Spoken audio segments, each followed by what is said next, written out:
said, said what I said. Said what I said. Said what I said. Yeah, yeah, yeah, yeah, yeah. Yeah, yeah, yeah, yeah, yeah. That's my nephew, honey. That's my little nephew, child. That's my new little nephew, honey.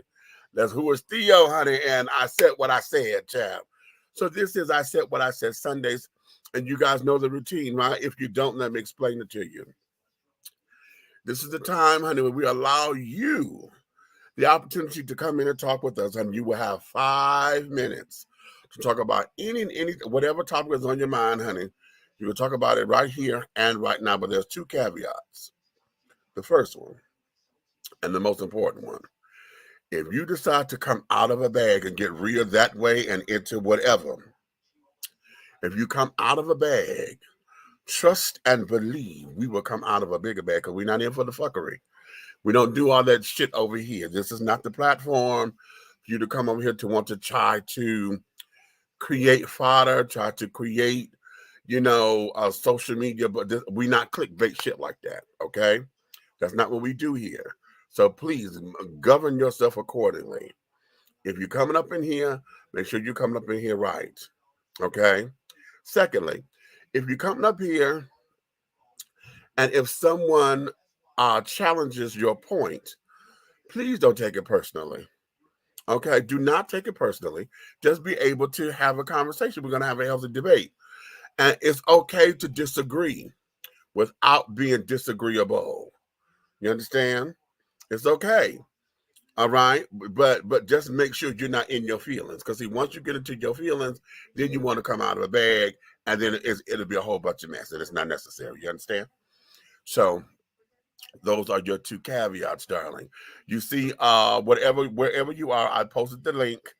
Let me make a banner out of it so the link can so in case y'all don't see the link, you can always just type it in manually. I'm not gonna I better let it scroll. I'm gonna let it scroll across the bottom. Okay. That there is our link to come up in here tonight. All right. Okay. And bada boom, bada bang. Let's see who we got up in here. Hey, E-Groove's Old School Music. Hey, Big Meats. Hello there. This here, ladies and gentlemen, I want to introduce y'all to this particular character right here. Miss E-Groove's Old School Music, honey. Her name is Emily. She's a brand new listener to Dishing Tea with Big Meats. If you guys go over to my YouTube page, child, she has a bunch of commentary and carrying on the YouTube page, and girl lives for us, honey. So she gets to catch the show live right now, and that there is a wonderful thing. So I want to introduce you guys to Miss Emily over here. Hey, sister, thanks for coming on up in here, baby. What tea lowers your blood pressure? You know what? That's good. A green tea. Get you some green tea, or try some ginger and turmeric tea. That should also help with your blood pressure and also with your digestive system. And then there's brews out there. Like I have a brew called Blood Circulation, to where it helps with the circulation again and also lowers your blood pressure as well. So just try to go into your health food store, but right off the bat, just get you some straight up green tea. You can find some green tea with ginger. Sometimes you have a green tea with ginger and turmeric mix. So you may want to start there, darling. Okay. So that there is that. Gregory Walker, hey baby, what's going on with you? The princess is up in here. Leia, honey, what's up, Auntie? Tuning in for a bit. Thank you, darling. Thank you. We appreciate you. Okay, and then we got Miss Lola Lauren. Hello there, darling. I love ginger and turmeric tea. Isn't it fabulous? Isn't that just fucking fabulous, child? I thought I was going to have a connection with that, but it absolutely tastes divine. Now, what I do with my now when I buy boxes of tea, I end up creating my own brew. So I would take a ginger and turmeric, and I'd like to buy throat coat tea because, of course, I talk a lot or whatever. So I'd buy throat coat, or sometimes I get ginger and I cut the ginger up and boil it down, so that it makes its own ginger tea itself. And then you take a couple of tea bags of the ginger and turmeric and some throat coat or whatever, And then I may throw in some green tea, or I have this oh, what's the name of it? It's a black-owned tea company that I still have some from. It got cardamom and stuff in it. It's fabulous. Okay, it is fabulous, darling. So when I sit down and mix all that together, baby, I create my own little do-ahs, honey, so I could get myself together. So it's absolutely fantastical. Okay, absolutely. Okay, chamomile tea might also help. Okay, yeah, because chamomile also helps to sleep. So you're right. Chamomile tea, Emily, may help with lowering the blood pressure as well. Yeah, she said, Miss Lola. Okay, what you say? I will try it that way. Try it, honey. I'm telling you, honey. It is absolutely the giver. Now, like I said, I used to go and get some fresh ginger and cut the ginger up. Just take it and just cut it, in pieces. Put it in a pot of water and let it boil down. You want to let it boil for about a good 20 minutes and then turn it off and then let it sit. I like to let mine sit for maybe about 40 minutes so it get real strong and potent. And then when I want to sweeten it, I just use regular brown sugar. Dark or light, it doesn't matter. At least I don't think so. And that's what I use to sweeten the ginger tea with. And then I take the other packets and do it that way. So that there is that. Mm-hmm. So Red was in here, but I think he's having computer problems and he just bumped back out. So we'll get him to come on back up in here and call that grace. Okay. And yeah, so let's get started. I have a few possible topics that I'm going to introduce today. And I'm going to piggyback off of brother Eric Buckner, honey, over there at the Nighthawk Network. He was on live tonight and he was talking about giving this current administration, honey. We got the year. It's been a full year that they've been in office. Okay. And what do you grade it, honey? Do you think he's doing a good job? This, that, and other. What do you grade it? Now, he went down and gave 10 specific areas that, that within the year's time, some of the promises and stuff that he's made, and went through all that. I'm not going to go through all that because, number one, I didn't write them down. Number two, I just want to be off the riff, and off the cuff. So like I said, piggybacking off of him and his show this evening about what are your thoughts on this current administration, okay, and et cetera, et cetera. Now, I don't know why I'm having internet problems right now. Okay, there we go. It's something with this area, and this is something that we need to talk about. I'm going to have to bring that up to the council here in College Park because this damn Wi-Fi, honey, sucks to high hell. And I'm wondering if because we're over here at this airport that they're limited with what they can have around here so that it doesn't interfere with the signals and the towers and all of that. That's something that we need to look into. At the same time, darling, I'm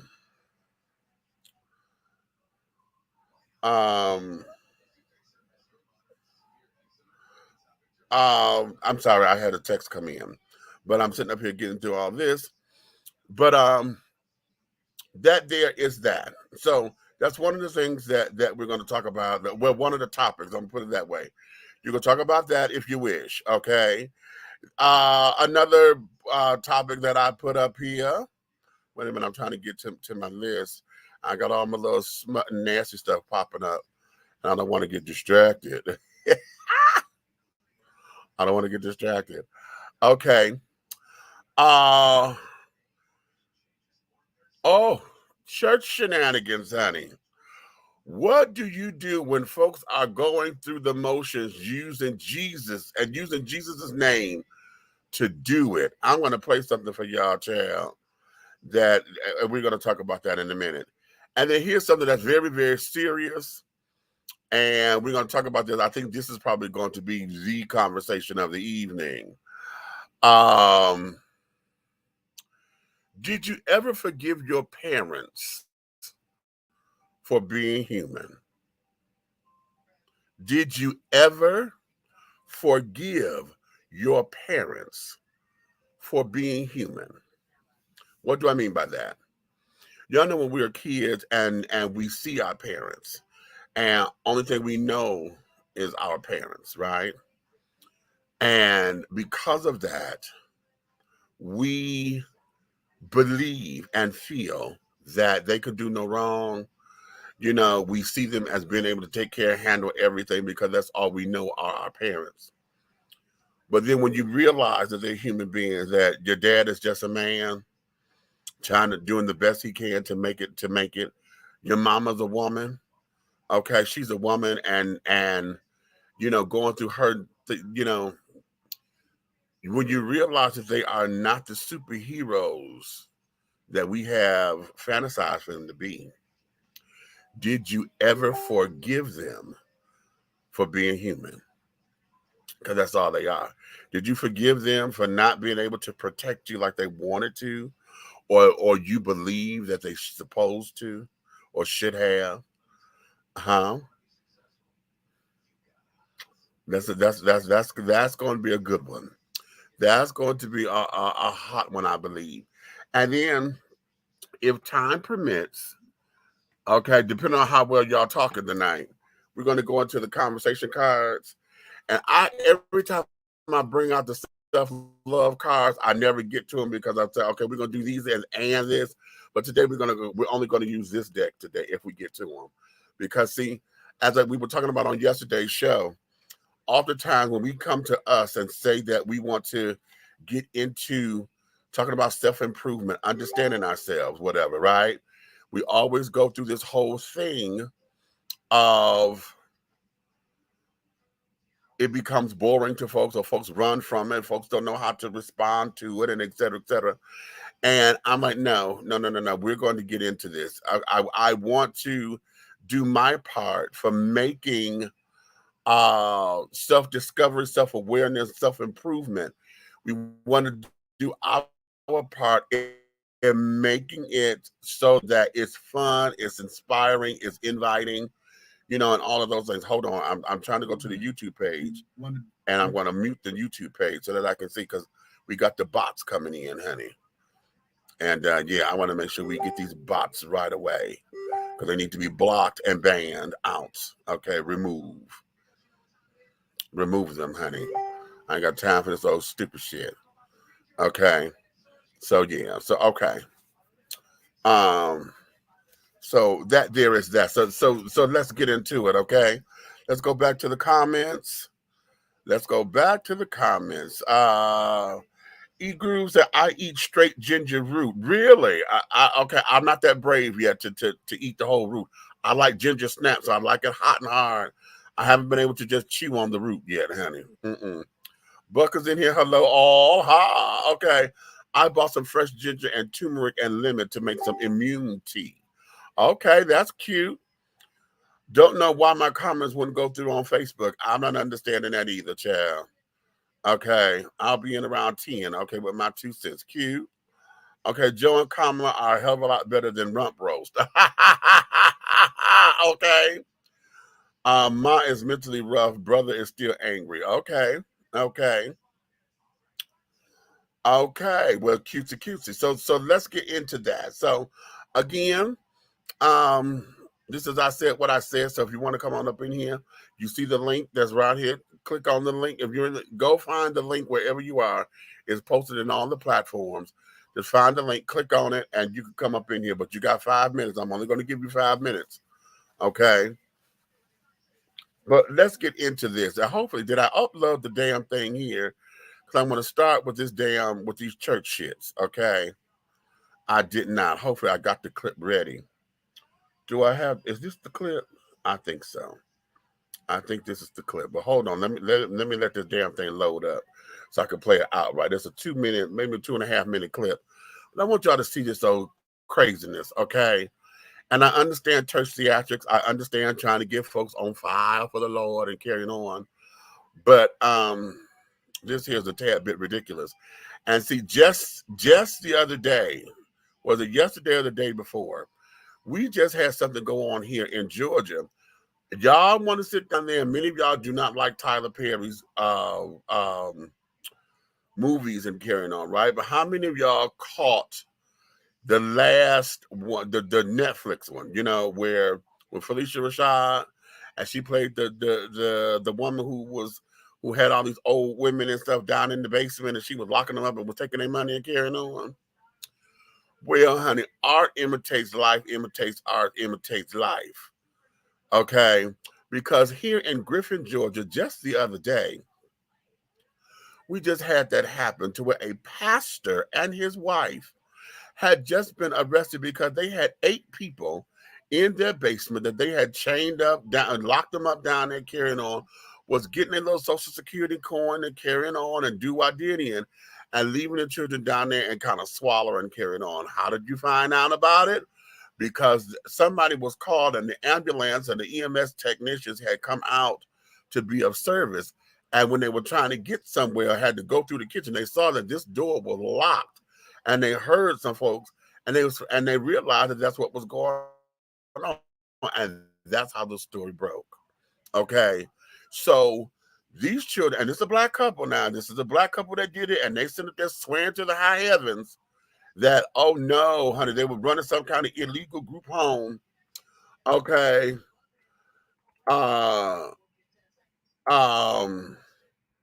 you know, and all it's absolutely just fucking ridiculous. Okay, let me share this. Oh, let me share this picture with y'all. Let me share this with y'all, child. Look at this. We're finna go share this page. Okay, wait a minute. I want to share. Hold on. Hold on. We're finna share. Well, come on, baby. Share. Thank you. All right. We're gonna share this. And this here is, there we go. Y'all see this? Look at this. This is the pastor and the wife. Okay. Both wife and pastor arrested for false imprisonment of people found locked in the basement. This is dated for Thursday, January 20th, honey. What's today? Today is January 23rd, correct? Griffin, Georgia, after a pastor was arrested when disabled individuals were found in the basement of an unlicensed group home. Now his wife is facing a charge and is in custody. Last week, when Griffin Fire Department went to assist a call concerning a seizure, they noticed the patient could only be reached through a window of a basement as the basement door was locked. Further investigation found that up to 8 people were locked in the basement and in what was an unlicensed personal care facility / group home. The victims were ages were between 25 and 65. They discovered multiple issues as well as potential abuse and neglect of the handicapped people. The quote caretakers were identified as 55-year-old Curtis Keith Bankston, who is a pastor, and his spouse, 56-year-old Sophia Sims Bankston. They operated under the guise of a church program known as One Step of Faith, Second Chance. Curtis was arrested and charged with false imprisonment last Friday, but his wife's charges were still pending. She is being charged the same as her husband, false imprisonment. The Griffin Police Department is asking anyone who had a family member or loved one under the care of the Bankstons to please contact Investigator Clark. Okay? And there's the number, 770-229-6450, extension 544, or email at cclark@cityofgriffin.com. Okay, now listen. Now, see, here's the thing, because now let's get real. Let's get real with this one, okay? Let's get real. See, part of the reason why I'm having a problem with the story is twofold. Number one, of course I'm mad at the pastor and the wife are carrying on for this old fucked up ass story. As far as now you saying this is a church program, blah, blah, explain. I'm also upset with the fact that whoever these people's relatives are, y'all just left them there. Y'all didn't go look at the stuff. Y'all didn't go investigate the facility. Excuse me. Y'all didn't go and investigate the facility. You just signed over their check and everything to them so that they could pay for the so-called care and comfort. Apparently, nobody went to go visit because they would have known that these kids was locked up. right? Or would have known something was different or something was going on. So y'all just left these folks in the care of these people. A 25-year-old, being locked up, honey. Now there's no way that something would, that he was necessarily.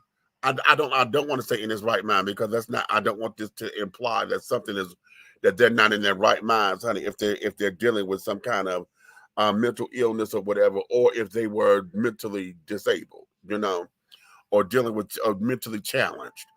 So I don't want to say in their right mind, but I just want to say you knew that a 25-year-old, honey, is not like the average 25-year-old, to where he has to be up under some kind of medical care. And y'all let this boy just stay up here and y'all lock him in basements and carrying on for real? Where are the families of these people? And how come nobody knew this prior to this? I really want to know how long they've been locked up. And I want to know how many payments have gone through from the Social Security Department and this, that, and the other, to where these folks was getting over like a fat rat, all in the name of the church. And if the church can't get taxed or whatever, all that money went to them, tax-free and this, that, and the other, because it was probably already a government subsidy anyway, right? More than likely, because they were either on disability or whatever the case may be, probably was already a government subsidy, right? So looking at that, where are those people's families? I'm having a hard time with this one, because I'm not getting that one. I ain't getting that one at all. And then, of course, the obvious about the pastor carrying on. These those shankster, nasty motherfuckers. Okay, how dare you? How dare you? And you want to know why the world is in such peril. See, because all that was nothing but greed. I get tired of folks doing that with the elderly people. I get tired of folks doing that with folks who are on Section 8. And think that because they're on Section 8 that they don't deserve to be in good houses and carrying on. You take their money, you rip off the government and carrying on. You gonna put them in a shack and gonna say this bitch is worth $1,500, and knowing that the government is only gonna let them pay 30% of their income. So you're probably gonna get $300 from the tenant, $5 max. Okay, let's say $500 maximum from the tenant, which means that you're getting $1,000 from the government that you're pocketing because you don't do nothing to the house, letting them live up there in shackles and shambles and shit like that, and you do nothing with the house, but you still take the money. I get tired of folks doing that to people. Okay, the elderly folks. Nursing homes are the same damn way. Now, don't get it twisted. Nursing homes are the same way. You put your people in the nursing home thinking that they're gonna be up under the best care, and all they do is take these people's money and they give them substandard care. Got them sitting up there pissing and shitting on themselves, and take hours before they come clean them up. Oh, but when somebody's coming to visit, that's when we get the little Shangri-La, honey, and we get all of the bells and the whistles, and you want to make sure that someone's washing their hair and making sure their clothes and stuff are clean, so that you can get it out of here with a good report, and you can still get that money coming up in there. I don't like people who take advantage of folks like that. I do not like that. I can't stand when just because folks are on Section 8 or because they get some kind of government subsidy or whatever, that you feel that they're no better, that you're better than them, and that they have no business for decency. But folks who get food stamps or whatever, how dare you tell these folks that they can't do X, Y, and Z?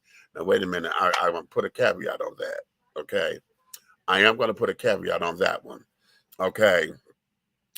But I get tired of that, where you take advantage of people the way that you do. This is absolutely ridiculous. Absolutely. And you wonder, and we sit up here wondering how come the world is greed, honey. Greed. We get folks who get these foster kids or whatever, and you're only doing the foster care system because you're getting the money for the child.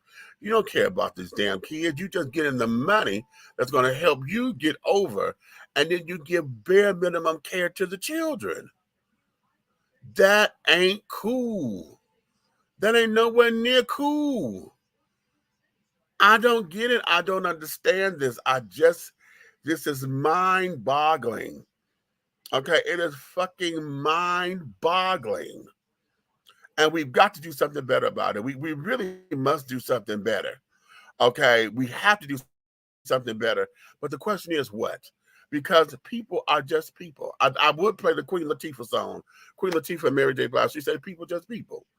Okay. And it just destroys me at times because we know we need to do better and we don't. We don't take the necessary precautions of being good to one another and carrying on. Now, I didn't say you got to like every goddamn body because folks make it hard for you to like them. Okay, they make it hard. Okay, but every time we deal with folks who become very selfish, and in the negative way of selfish, you so selfish to where nothing in this world exists but you. You don't want to help nobody. You don't want to and then expect that everybody's supposed to always do for you.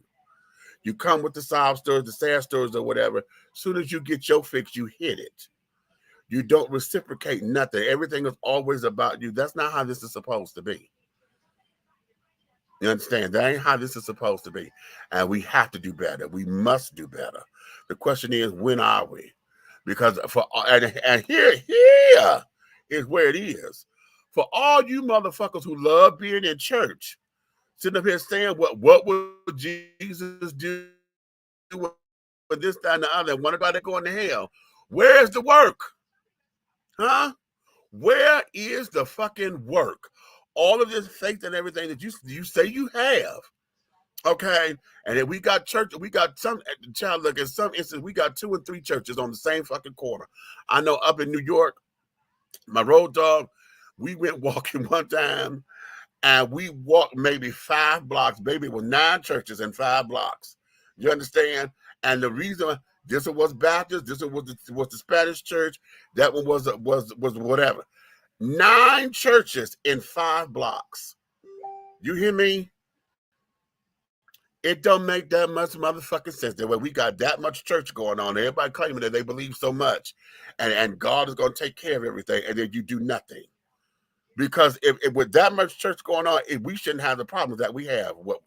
None. We shouldn't have these damn problems. But the sad thing is that most of the hell that we experience come from fucking church folk.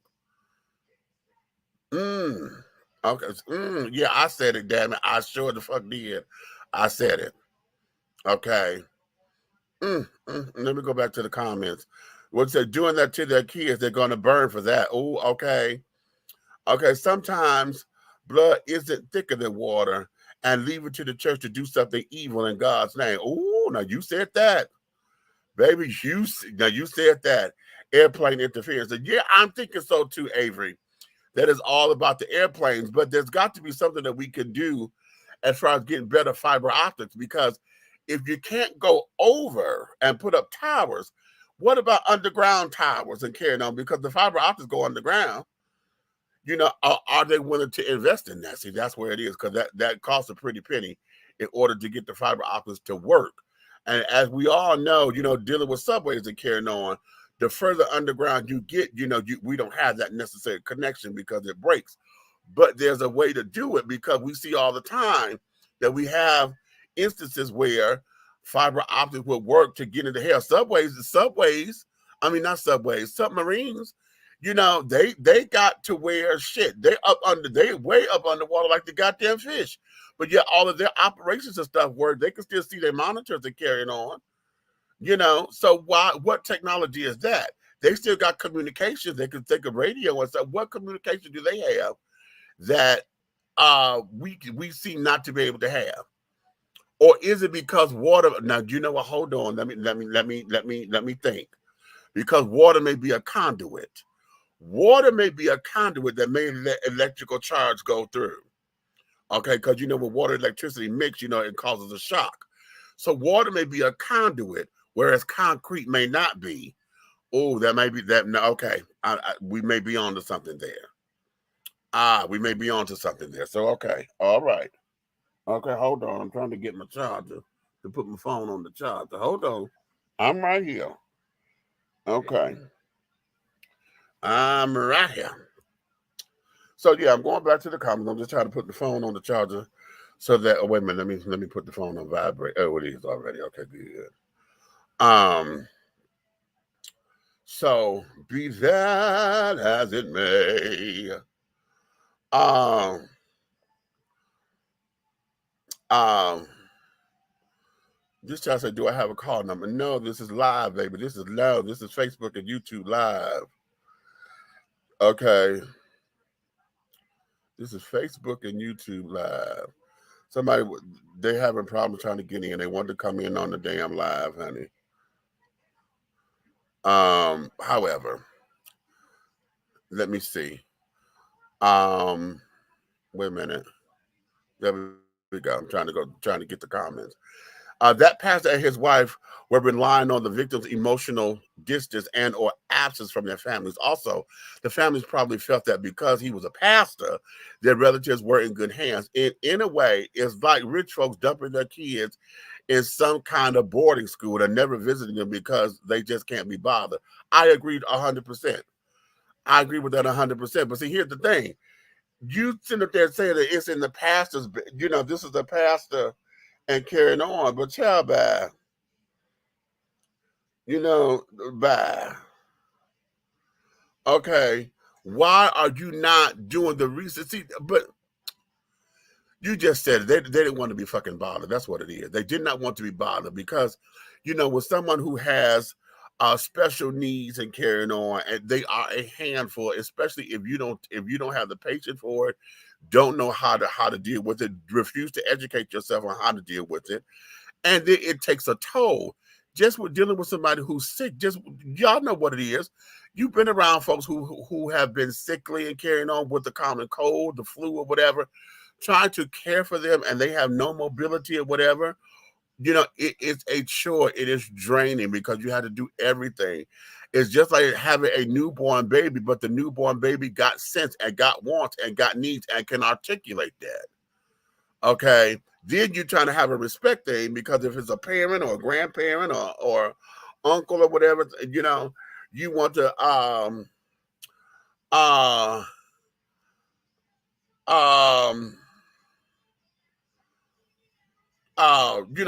maintain that sense of respect.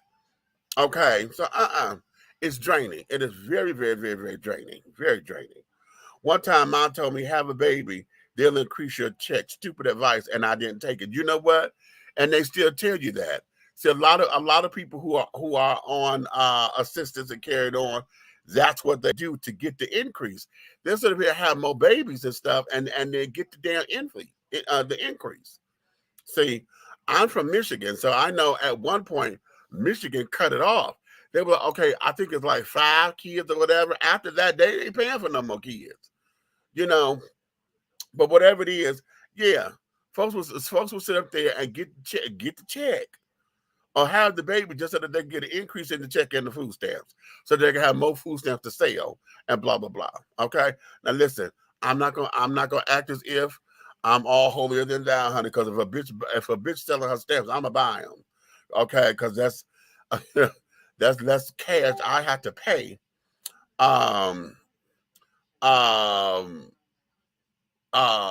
That's less that I have to pay in cash. Okay. Hold on, honey. Send the damn link, child.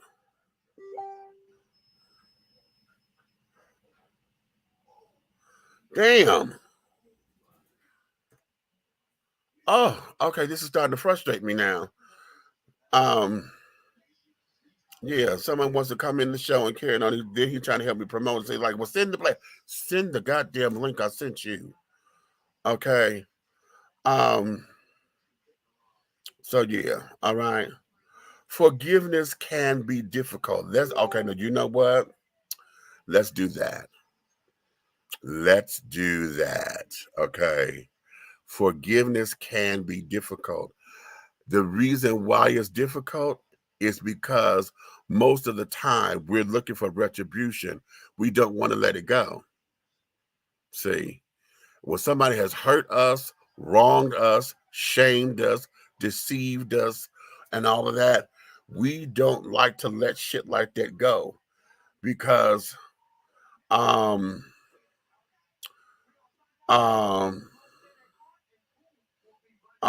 we don't want to let it go because we feel as though if we let it go, then they're gonna think that we forgot. They're gonna think that we're gonna be okay with it. We may think that it opens up the door for them to try to do it again. Okay.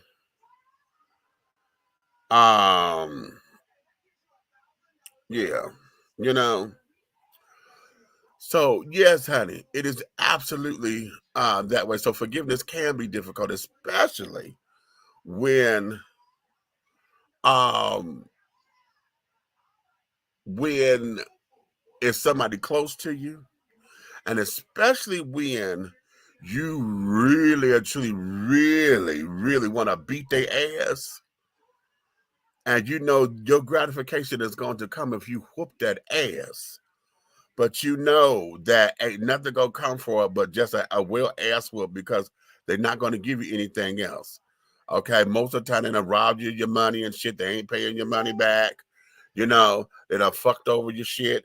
Done did whatever with your man or your woman and carrying on. Did some disrespectful shit. You know, or for those who done got real that way and was touching your children, and you know that's an automatic ass whooping. Okay, when they did something very heinous. Okay, yeah, it's very difficult because we don't want to necessarily forgive. We want retribution. See, but yeah, it is difficult, honey. Where does all that time money go? That's a whole nother thing, honey. That's a whole nother thing. That's a whole nother thing. That's a whole nother thing. Okay. Okay. I'd understand if they took care of homeless and were open 24/7, but they don't.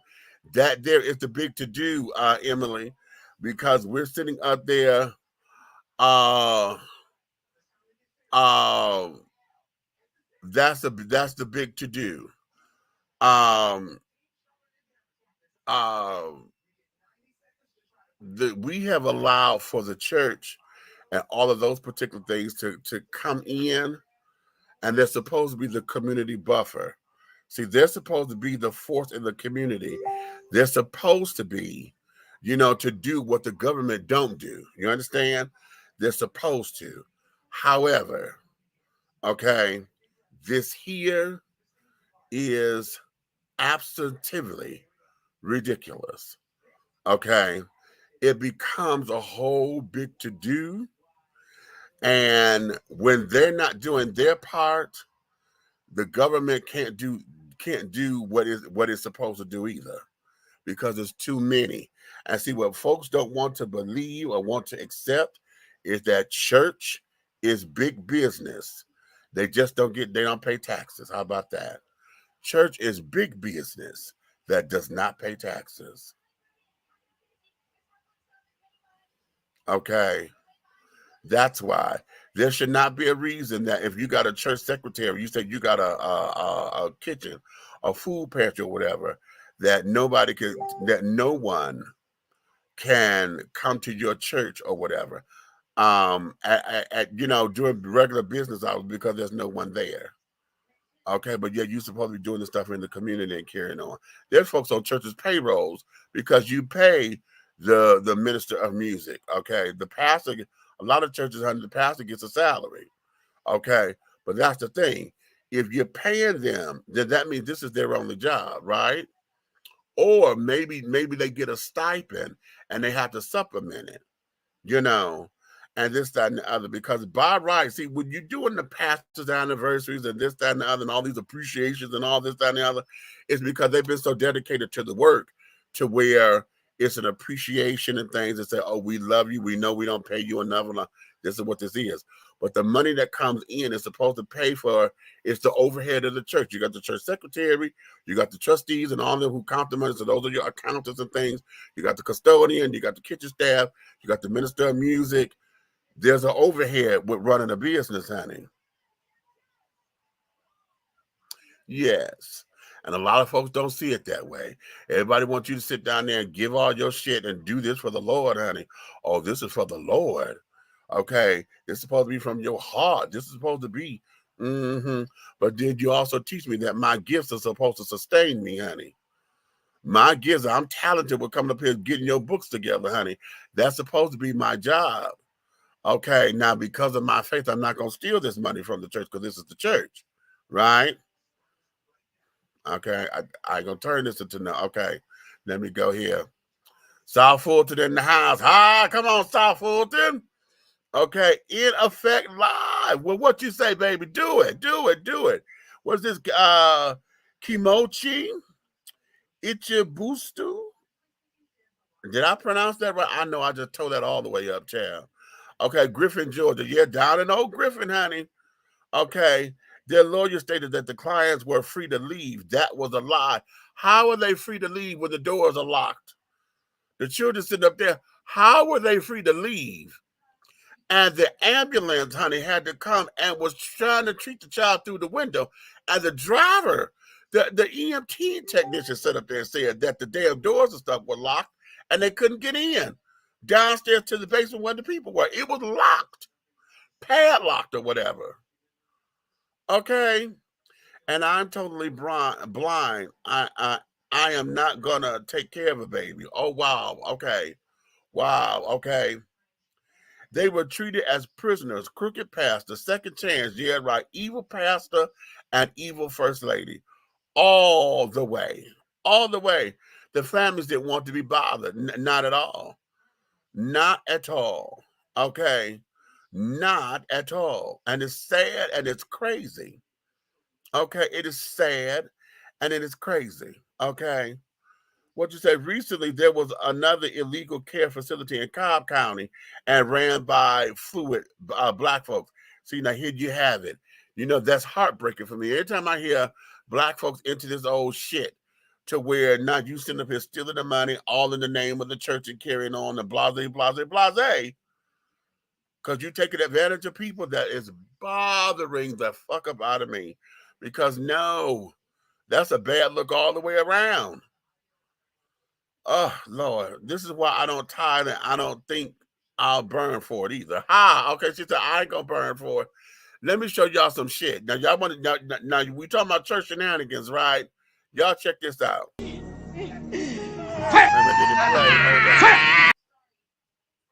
Come on, baby. Fire!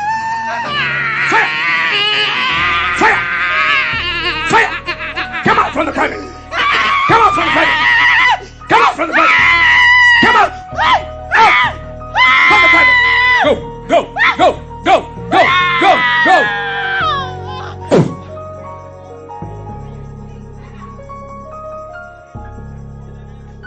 Look that demon! Look! Oral sex demon! You see oral sex? Look, oral sex. Look.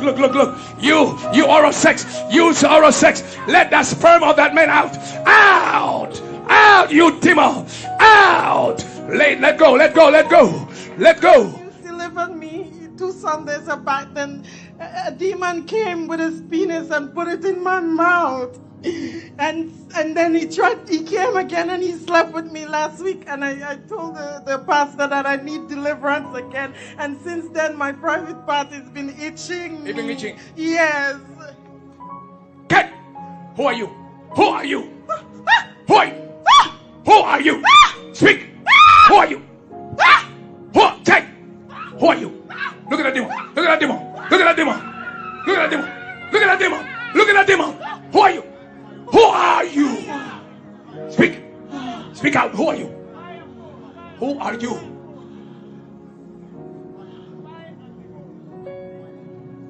Jesus' name. You demon can help you. Yeah.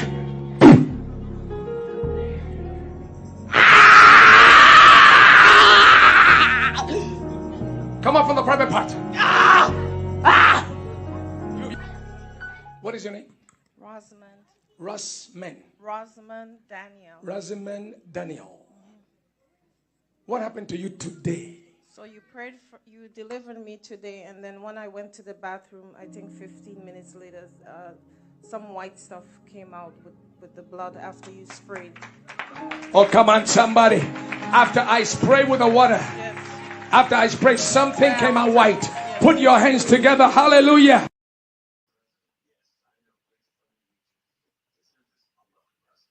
Uh-huh. Something white came out. Bitch, it was the old cum. Okay.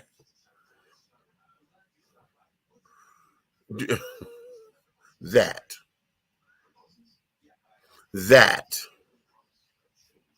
Huh? You sprayed me with the water and something white came out 15 minutes later. Blah, blah, blah. Really? Really? And folks are running around and this, that, and the other, and they're carrying on. Now let me say this, because I don't want all of you traditional children trying to get on me, because for me, I understand when the spirit moves, and I understand how I connect with what I call my higher power. However, some of the little church shenanigans are carrying on like this, okay, all to get folks to put more money in the collection plate or whatever the case may be, and you claiming that you performing miracles or this, that, and the other. You know, this kind of shit right here. No, honey. Mm-mm. It's church theatric that just doesn't agree with my spirit.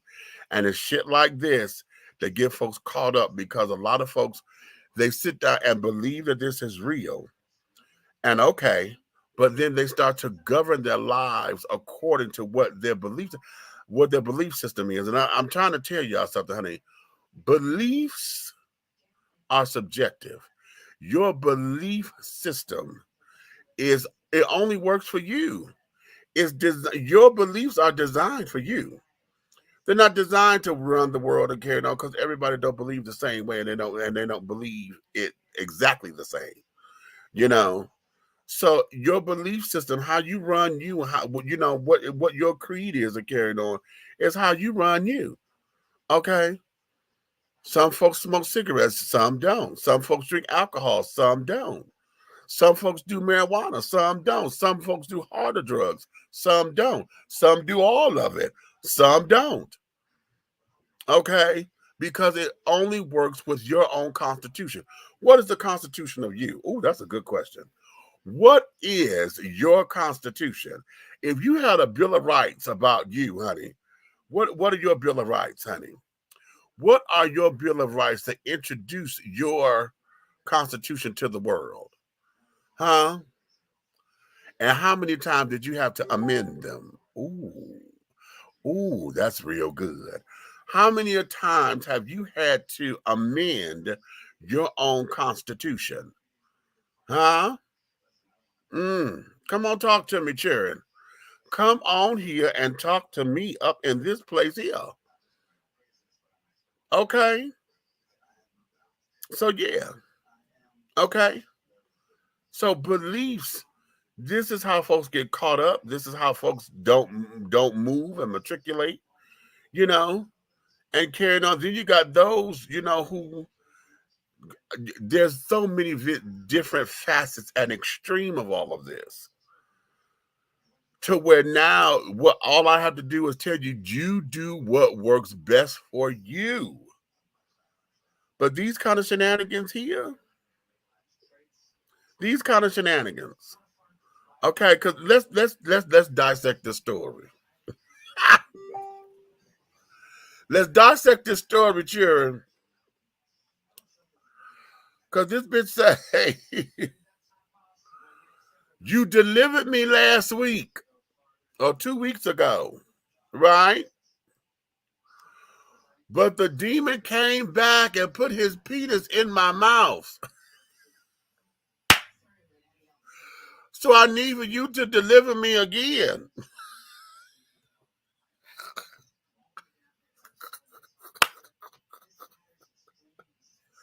Did y'all hear her say that?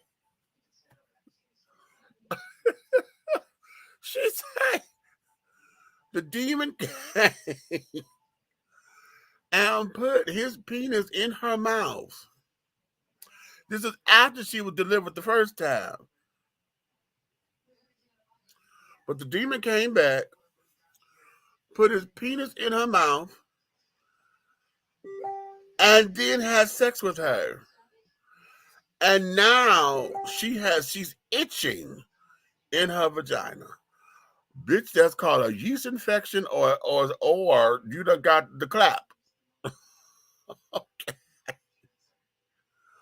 Okay. So you spraying the little spray on her JJ. Okay, I guess it's holy water, but you spraying the spray. Then you sit there and said you finna call this demon out. And all she does is scream and holler, okay, as if the demon is burning because the holy water is doing the thing, right? The holy water is getting the demon and things. Okay. The pastor said, "Who are you? Who are you?" Now, you know, it teaches us, honey, tradition teaches us that anything that you call out, honey, especially in the name of Jesus, that if you call a demon, honey, it's supposed to reveal itself, right? It's supposed to let you know exactly what it is. What did she do? She screamed, and then all of a sudden she just stopped there. Got catatonic, didn't she? Then she passes out.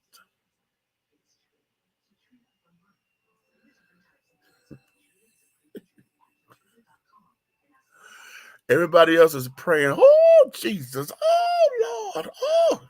Okay. Okay. I got you. I'm there. She says, he says, "What is your name?" Rosita, whatever her name is, Rosalind, whatever.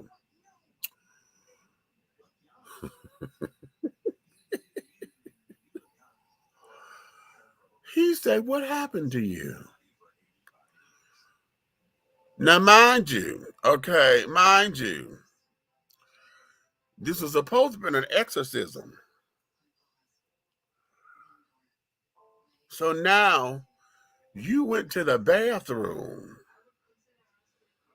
after the man done sprayed you with water, you know, and you say that 15 minutes later,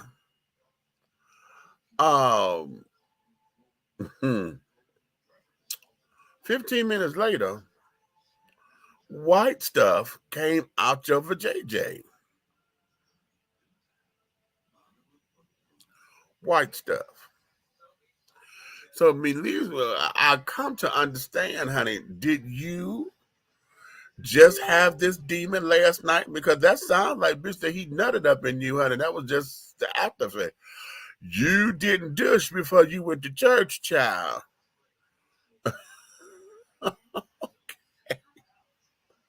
That's how okay. Yeah. But all these little church shenanigans, honey. So yeah. What we doing? What are we doing? Is the question.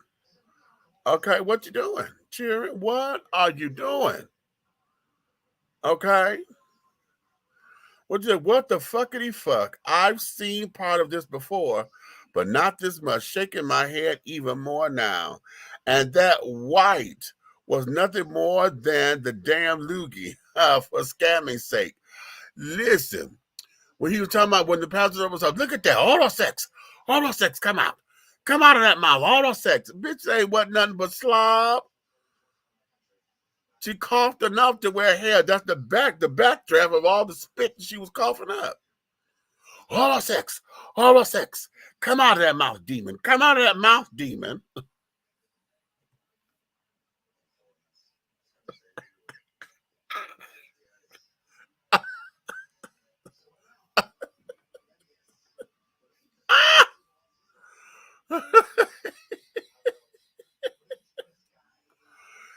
That's not what church is supposed to be about. This is not godly, honey. In their minds, it is.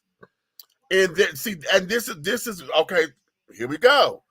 This is why this kind of stuff, when it comes down to folks and what they believe, that was my sister, honey. My sister Helena. She says, "Is that what you believe? Is that what you believe?" Okay, that's Helena hologram, child. When it comes down to folks and what they believe, okay, this is the kind of shit that runs because they believe this.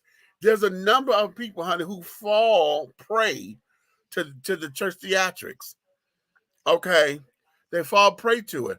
There are some who are just in tune with what church is supposed to look like, to where they know it by heart.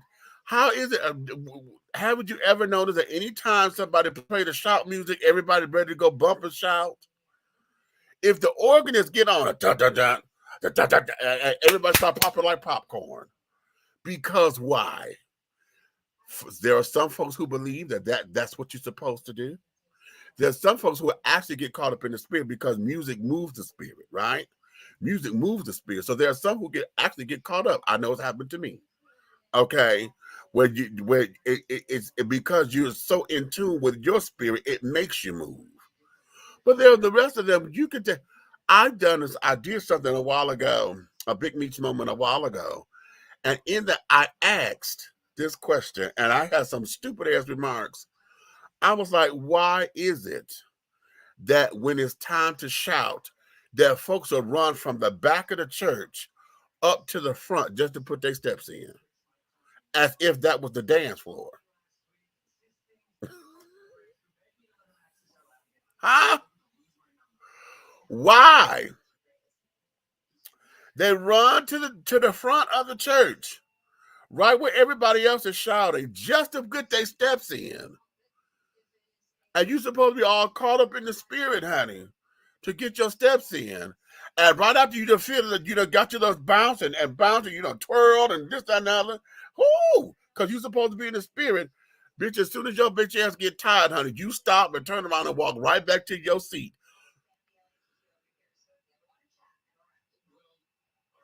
What am I missing?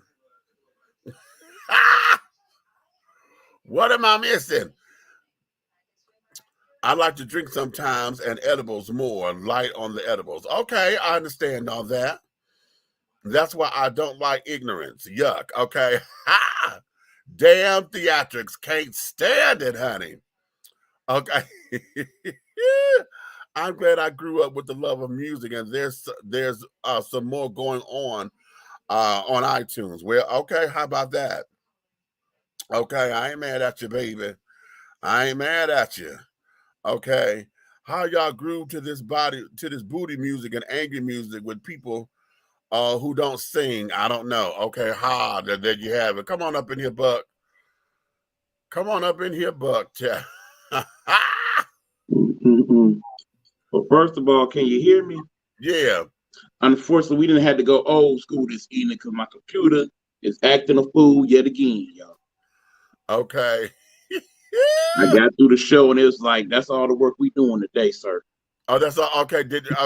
Okay. Miss Compute, she said, you know what? No, we're not doing overtime today. Right. What up, Leah? We ain't doing overtime today, honey. You done got 8 hours about me, bitch. I'm done. I'm clocking out. No. It didn't tap out on me. My children, and I got to go cook my husband's dinner. Okay, well, first and foremost, thank you as always for the platform. Second, let me say, whoever these Russian or whatever it may be, it appears to be Russian or something to that effect, that continue to want to contact the show for whatever reason, please know you have not only been blocked, but you have been reported by myself and others. We do not care for whatever you got going. Please, when y'all see these in the reruns and go back through the comments, if you have seen one that slipped through that had any type of org or anything like that, please do not click on that. I'm almost certain it is some type of virus. It is. Those are viruses and things, and they lead. Some of them are like sex, little viruses or whatever. Some of them are porn sites or whatever. And yeah, do not click on those little things, child. Leave Dish and T the Smurf alone. Dadgummit. Okay. Okay, next to the second thing. Okay, here's a part of the discussion that I ain't necessarily heard. I've been in and out of it, but remember, we as people of color, we tend to look at that half more so. I want to talk about just the church in general. Are they having some of these same issues with white church, Anglo-Saxon church? Come on now. Whatever you want to call it. Are we having some of those same issues? Even with a Muslim church of people of non-color? I'm just curious. It seems like those churches tend to do more for the community and the people that attend them than our churches do. Mm-hmm. It appears that way to me, at least. You know And what? then, Wait a minute. Let me interject, because I think we may be on to something. You know, culturally speaking, we know when somebody trying to stunt us for the most part. Our Anglo-Saxon counterparts, most of the time, they don't know a stunt. You know what I'm saying? So when you got some people like Catholic Social Services and Caring, you know, all of these particular places, all of these other religious organizations, okay, their job is to just be of service and to help. They don't question you whether or not X, Y, Z. Now they may have a procedure for your intake. That's to get their numbers together because they got monies that carrying on that's coming in. So they may get into your business and ask you what your household income is and blah blah blah. But they're for the most part, they're not gonna sit down there and question you if you pulling a stunt. Okay. Right. You know, because they're not going to ask you if you got a drug problem or whatever the case may be. And again, I'm saying that for the record, not to say that there are not white churches that are getting over on people. Say what you will about Pastor Osteen and people of that nature. I'll leave that for y'all to ascertain. Right. But all in all, it just appears to me, based on what I see overall, that the white Anglo-Saxon church and those of non-colored churches tend to be more community-based than their African-American counterparts. I would even go as far as say some of the Hispanic churches as well. How about that? Be more toward community-based as opposed to let's get this building fund and pastors home fund and all these other extra reasons to contribute to church. How about that? How about that? Every said tithes, honey, tithes. But you know what? And see, part of that, that's us.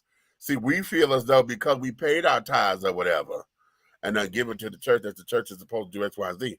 But here's where we are, because see, when dealing with the organizations and carrying on, I've seen it happen.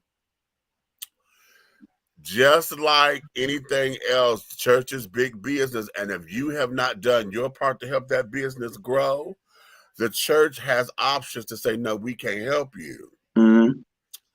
I've seen members, honey, we have been faithfully going to that particular church, but because this one particular person did not pay tithes to that church, this church said, no, we're not holding your funeral here. After all this child have done for, with volunteering here, making sure they show up for all your, that was a mess. It was a mess, but they stood on their own principles, honey. This here, you didn't contribute financially. Okay, so no, we can't go throughout all of that and carrying on, and that now that's us. I don't know how everybody else operate because I've never been in those particular establishments long enough to get into their politics.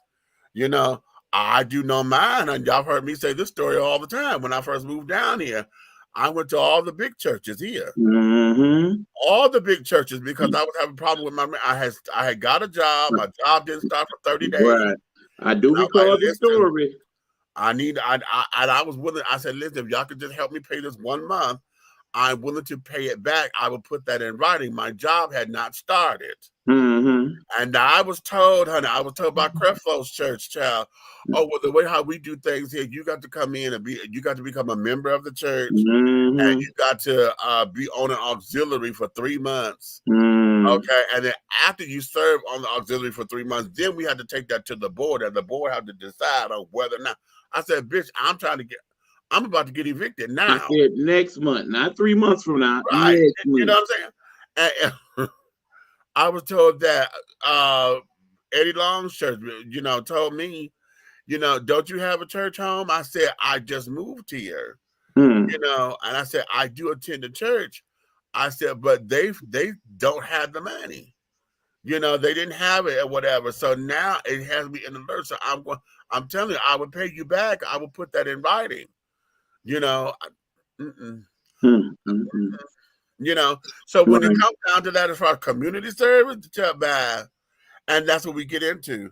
But when it comes down to our Caucasian counterparts, it's all about the work. Now, they may have said, well, we may not be able to help you completely monetarily or whatever, but we can give you resources.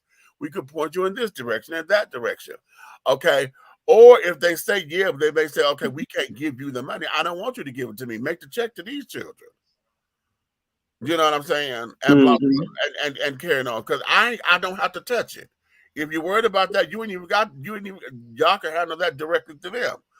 I would put my name on in writing and can give you my payment arrangement, how we could do this. So when it comes down to all of that and doing the work, this is where it becomes problematic, and in our communities and carrying on. Then you got these kind of church shenanigans going on to where those who maybe want to go to church and find some kind of spiritual development, find a better way of doing things, then you got this shit going on too. It's like, okay, what am I here for? Okay, what am I here for? I don't need you to talk about me not having the latest jeans or whatever, because you said come as you are. This is what I got. Right. Now you calling me all kind of skanks and hoes and shit because, yeah, okay, okay, And only thing you need to do, church mother, is that if the skirt is too short, you offer her a lap towel, a lap scarf. And now put this on, sweetie. That way, okay. No, we don't do that. Okay, if the blouse is a little too low, then you give her a shawl. You cover her up with a shawl. Okay, but no, sweetie, let's cover that up just a little bit, honey, because that's a distraction. Okay, that's a distraction, and tell them why, But there is that, child. That there is. And let me go to the comments. Then we're gonna move on to another subject because we'd be on this church shit forever. Okay. The way I see it, those ties could have helped pay a bill, get food from the fridge, or put gas in my car, period. Well, how about that? Bish, what? Not holding someone's funeral because they didn't pay tithes. What kind of BS is this? And you heard what I said, child. You heard what I said, honey, and that there has always stuck. That was a thorn in my craw for many years. And keep in mind, you down there in Georgia, ain't that supposed to be the Bible Belt down there? Child, you hear? Many years. So now let's go over to another topic because, child, one of the things I'm gonna piggyback on you, Buck. Come in over there with you today. I was driving. I was en route back here to 39-6, so we get ready for the show. And one of the things that I know you did a 10-point list of this administration. The 12 list, yeah. And I want to get the folks to come on up in and comment. What are your thoughts about Biden and Harris? And it's been a little over a year now, since they've been in office. And what is your grade? Now, you know what? Usually, I'm not one who likes to judge on the first 100 days. I really don't like to judge on the first year because for me, it's not enough time because they've got so much red tape. You got to deal with all the bullshit of, Democrat and Republican, you got this damn infighting going on. And usually whenever new bills are presented, everybody want to get their asses on their shoulders to carry on. And, trying to make this about your party versus about what the fuck is at hand. Okay, but it's been a year, and I said if I was to give them a grade, I would give them a C minus D plus. Okay, which is basically the same grade minus a point or two. Mm-hmm. Okay, and the reason why I say that is because we have gotten a lot of work to do. I'm giving that simply because Biden means well, but damn it, I'm so tired of his misspeaking.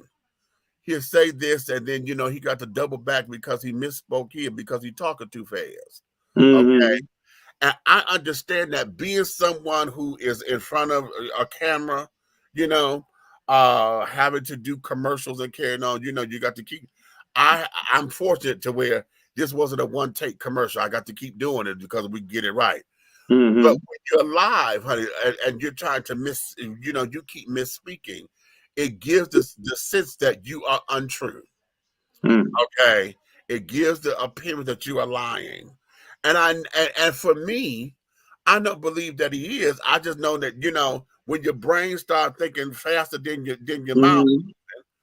and then on top of it, when you're really trying to make the point, because you And then got of course, like I said, I do give at you and you shit.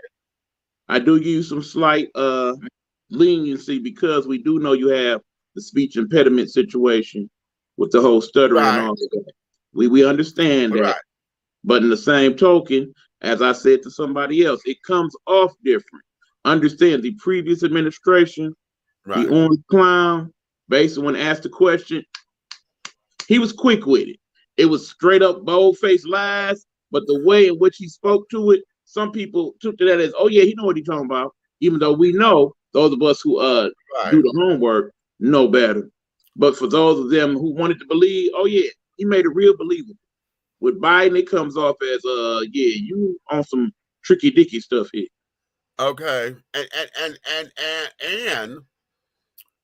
when I say the entire administration gets a C minus D plus, I mean the entire administration. And I'm going for everybody who's in the Senate, everybody who's in the House of Republicans, the House of Representatives. I say that it's because I'm sick and tired of these goddamn renegade Democrats who want to sit down here and y'all throwing monkey wrenches just to throw a monkey wrench.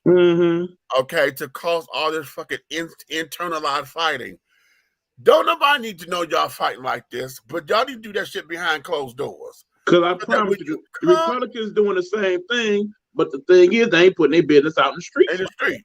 See, when you come before this damn camera and y'all say, okay, this is what the hell this is, this is supposed to be a unified front. Okay. Now, Manchin and what's that bitch name? What's the Cinema. Miss Cinema from Arizona. Cinema. Yeah. How about that? Okay.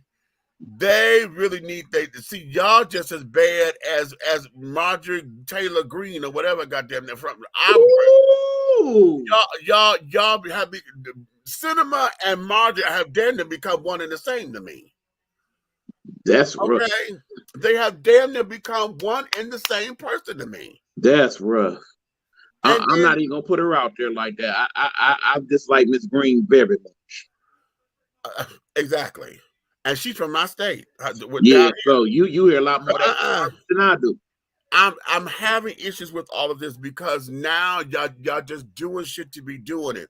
If you did not like your damn nominee, what would you gonna do about it? Because y'all said this is who we putting up here, Democrats. Right. This is who you said we running with. So now that you're running with them, what the fuck is the internalized fighting about? Exactly. Y'all can't sit down here and work across the aisle because some of y'all want to be them. Then defect.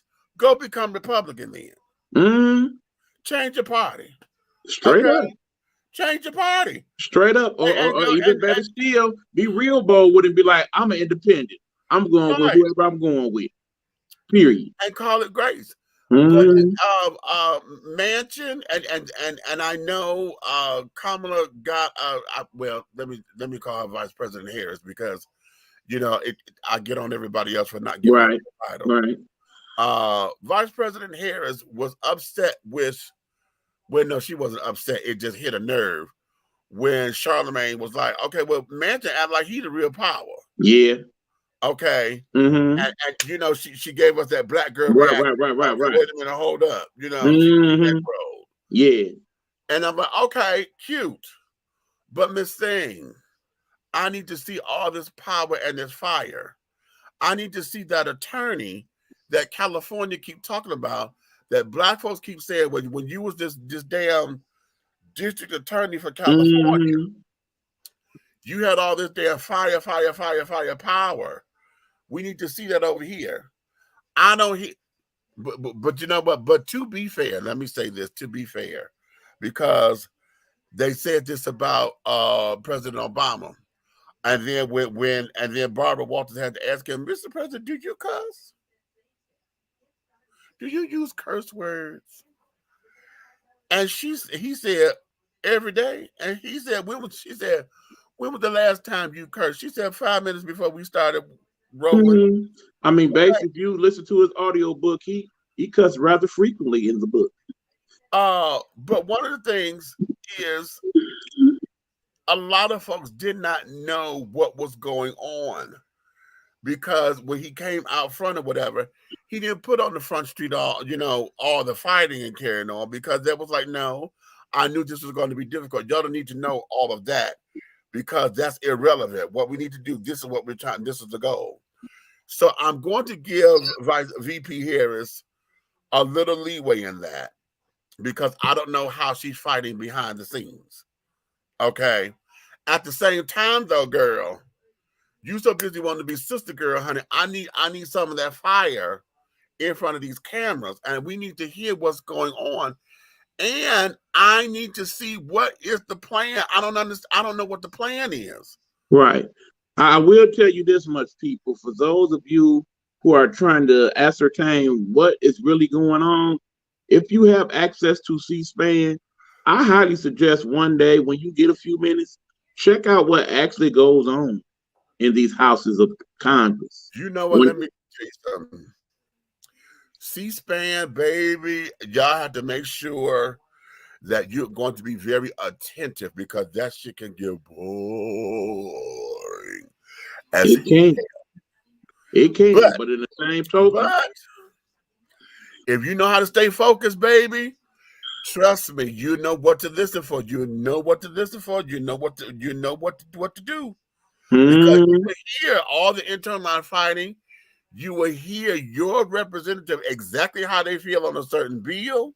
You will hear exactly why, when they're arguing the bill down or whatever, you will hear exactly the points that they make in order to say, yes, I agree, or no, I defeat it. Right. And now you will actually hear those points, which is why it is imperative for all of us we need to understand that. You always have the option, child, to go and find out how your person voted on certain things, because once the votes go public, that there's public record. You can always find out how your representative voted on something and know how to for your next vote. Okay, are you doing what we say sent you up there to do or not? Exactly. Nikki coming up in here. Hey. Hey. Sister. Hey, Buck. How you feeling today, brother? I'm good. How are you? Listen, I'm here. Right, because I didn't think he was coming in. Reaching on my ass, my sleep pattern has been so damn off. When I told him today, I had to ask him, did I call him? I'm like, wait, did I call you too? Did I not speak on that yesterday? Okay. I don't. Yeah, I'm the king of nap time now. Listen, I almost have to take a nap every day just to get through the day. It's not even that. I can't take a nap. It's like my mind won't rest enough for me to go to sleep. I wanted to say, I was trying to get this clip because I wanted to send it over to you, Meech. If I'm not mistaken, back in the day, it was President Ford. So that had to be when we was about, 4, 5? Yeah. Something. Maybe. But there was a prediction. There was a prediction that he had made about when there was going to be a black president. When there was going to, if I'm not mistaken, he talked about like an idiot being in there too. And after that, there being a male president, a male white president with a black VP. but the male president was going to die and the VP was going to become president. I watched this shit and then it threw me for such a loop because you know how we always get those conspiracy theories like it don't matter what we say, they're going to put in there who they want to put in there to keep the shit up in the ride. Then you get to feel safe for a little while. Then they put us back up and have everybody's drawers up in their ass. You know what I'm saying? And I'm trying to find it because I wanted to send it over to you. And I was like, because it's not like it was something that I actually remember. We were very little when Ford was in. So I was like, well, damn. You know, like this really, really is weird to me. And it puts me in those places of feeling like, do we waste our time? Because with Biden being in there right now, right? I don't give no distinct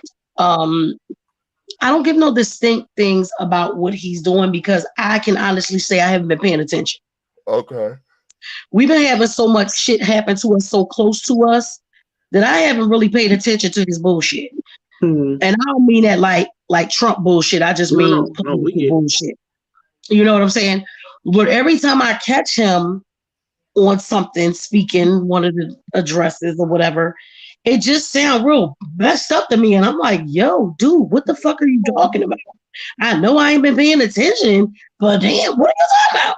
Because I will say this much, particularly when you see the main people that they show talking, the Mansions, the Schumers, the McConnells of the world, they all seem to have that one common bond. Right. Old. And their speech comes off as old.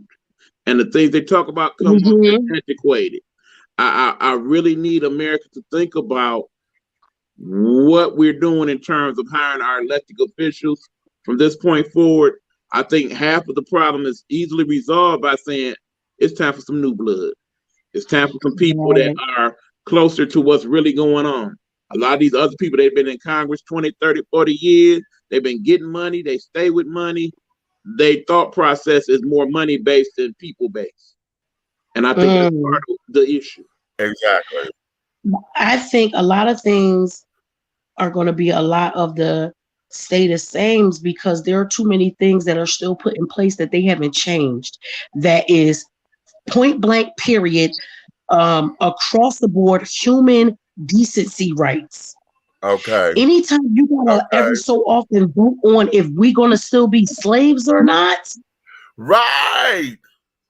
Anytime there's just a state that I believe the girl said in the 2000s past 2015 that it was still on the books that interracial marriages was illegal. In several states, that is the case.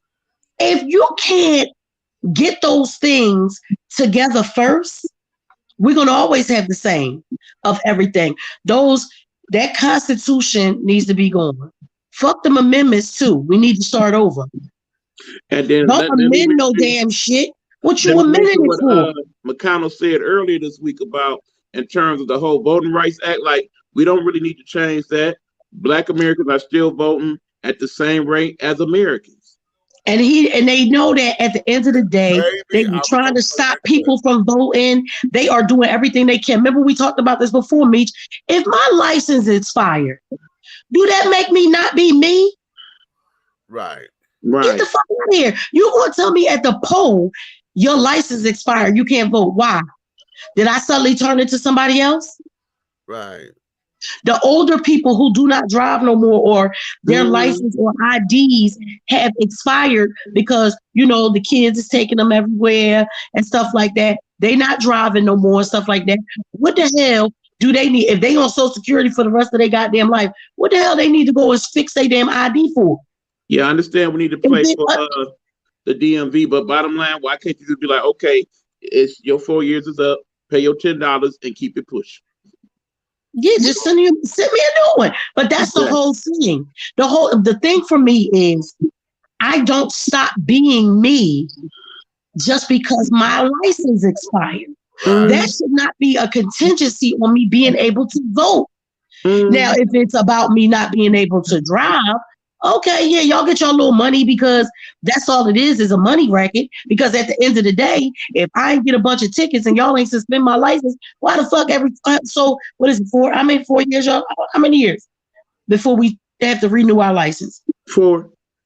Yeah. So if I ain't got no suspended license or no shit like that, did I stop knowing how to drive? Because you damn sure don't make me take the test the fuck over. You just get my money over. Right. And then I understand part of the argument about the whole mail invalid thing, but again, there is a way to resolve that whole issue. Then everybody on planet Earth owns one of these. You could definitely encrypt it in a way to where only you and only you can vote as you. Remember, I said that a long time ago when we talked about it when Cheeto Head was in there. Because the shit is, it ain't one man, one vote. We know that. Right. Because only you got your social security number. Well, other people might have it. But like you said, they send you a code, just like when they send us the new voters registration cards, right? They know that they can turn that shit digital. Send us something in the mail as a PIN number. Because you know how, like, when you get your new debit card, your PIN number comes separate from your debit card. Right. If you want to change it, you can. But your PIN number is going to come separate in a separate piece of mail. Send everybody their electronic PIN. Only you are going to be able to do that. And it's only going to be able to go in once. Right. I love that. We know that they can do it because you do it with every fucking thing else. You're talking about doing it now for you to figure out whether or not you get when your income tax refund coming in. They working on taking for that now. Exactly. We knew once we had, remember back in the day, we was rushing to H&R Block or Jackson Hewitt or wherever the fuck you did your taxes, whichever one you prefer, because you know the masses either choose one or the other. What happened? TurboTax came. Bitch, if you ain't got no whole bunch of itemized shit and all kinds of shit, you know that you can do your damn taxes on your own. Unless you got a business. Unless you got a business and you want to make sure your shit is done right and you do it with somebody else. But most regular people, if we can do that shit, or you could go online, if we could go online when they was giving us the unemployment or the stimulus, whatever, if we could go online and do that, why we can't go on the line and vote? You do it through the DMV. That would be the best, securest way because only you can get on your thing, right? Especially when sitting up there dealing with your money and dealing with taxes. We know there's a penalty and the IRS know how to find your bitch ass. Come on. Now, if they owe you some money, they might take a long time. But if you owe them some money, they on your ass. Trust. When they know if you doing wrong, they know how to find your ass, and they know where you are, and et cetera, et cetera. And wait till you get your stuff together so they can go and get that money. Ask Prince Roger Nelson's people about that one. I don't know if you heard that story, Nikki. We did Which that one? Friday. The estate of Prince's estate was finally valued. Oh yeah. How much? 156.4 million. And he has no children, right? Not that I know of. No. The child that he had with Mate passed away. Yeah. Right. But here's the thing. They were charging a $6.4 million tax penalty. Apparently some. But wait, here's where it is. Because I'm trying to understand for how. Wait, baby, wait. The estate now has to pay a 40% tax on that money. What? You heard what I said? Yes. 40%. And that is higher that's obviously higher than most 1%ers have to pay. But that's higher than most single people have to pay. This is that bullshit. This is why people want to live in other countries. Like, like when you go to Africa and you actually buy your house, that's your shit. Ain't no taxes, ain't no mortgage. It's yours. I believe Switzerland is most places way. Like, man. 40%. Where do you even get off, and how do you come up with that number? That's my question exactly, verbatim. You know where that number comes from? I don't even understand it. Like right now, I feel like I know that we all highly educated. We some educated motherfuckers up here. But right now, I feel like I need a dunce hat on or something because I feel stupid as shit. How the fuck do you come up with that number? It's just like when you play the lottery and you win and you go with the lump sum, they take that same 40% out of what you do. Baby, if I ever win the Powerball, I ain't taking no lump sum shit. I don't want the lump sum neither. I want the lump sum, and I want to be able to pass the shit down to my motherfucking kids when I die. And there you fucking have it. They get this 300 and something million. I'll take a $250,000 a month. That's what make it more worth winning at that point. If you basically send, okay, well, I still got 10 more years to get after I die. That now goes to this person. Yeah, I'll never do that. Yeah, because you think about what you really need to live off of, and I ain't even talking about like. I'm not talking about my like modestly. Even if you want to live lavishly, if you make the right investment, you buy the right house. You buy the right house, pay your property taxes up for however many years they allow you to pay forward. You could give me $250,000. But think about it, sister. In the end, if you are worth that much and the creditors know you worth that much, you can live off your credit. Right. But that's the other thing. That's what they want us to do. I'd rather you give my goddamn money and I'm going to pay for everything damn cash. I'll kiss my ass. Go ahead, IRS. Yeah, I paid more than $10,000 for that. Go ahead and look at it. But it's my money and I'm using it. I'm not using no credit for you to give me no damn interest rates back on shit. I'm not going to live so far out of my means that I'm going to be broke and don't have no money for the kids or the grandkids. Listen, I take that monthly damn payment. You can give me about a good $40,000 a month. Because you think about it, if you won the Powerball for 300-something million, 400-something million. After, I would say I need like a little chunk to be able to buy my house, buy my stuff, whatever I need to buy. After that, I'd take a good $30,000 a month because I'm not going to stop running my businesses and shit just because I won this money. How about that? You understand what I'm saying? It just be a little bit easier for us to take vacations when the fuck we want. Right. The Nighthawk Network will be on and popping. That's all. Listen, you better understand it. It's still going to be. You know, yeah, it's people that take the lump sum. That means you get damn near half of my money. Yes. Yes. Because look, that's like some. I told y'all, and Buck, you should remember this. Remember when it was a white couple when Michigan had that very first time we was over $360 million in the lotto. Ooh. Michigan, we had hit that for the first time that we were over. It was $369 million. Mm-hmm. It was a white couple that was up in Escanaba. Okay, I remember now. They hit right. Mm-hmm. And it was a one ticket. It was just them. No. You know, they opted to take the lump sum, and this is where I got pissed as shit. You can't tell me that it's. Where did she go? I know. You can't tell me that there is anything in this world that out of $369 million, that $300 million was taken from them because they had to pay taxes.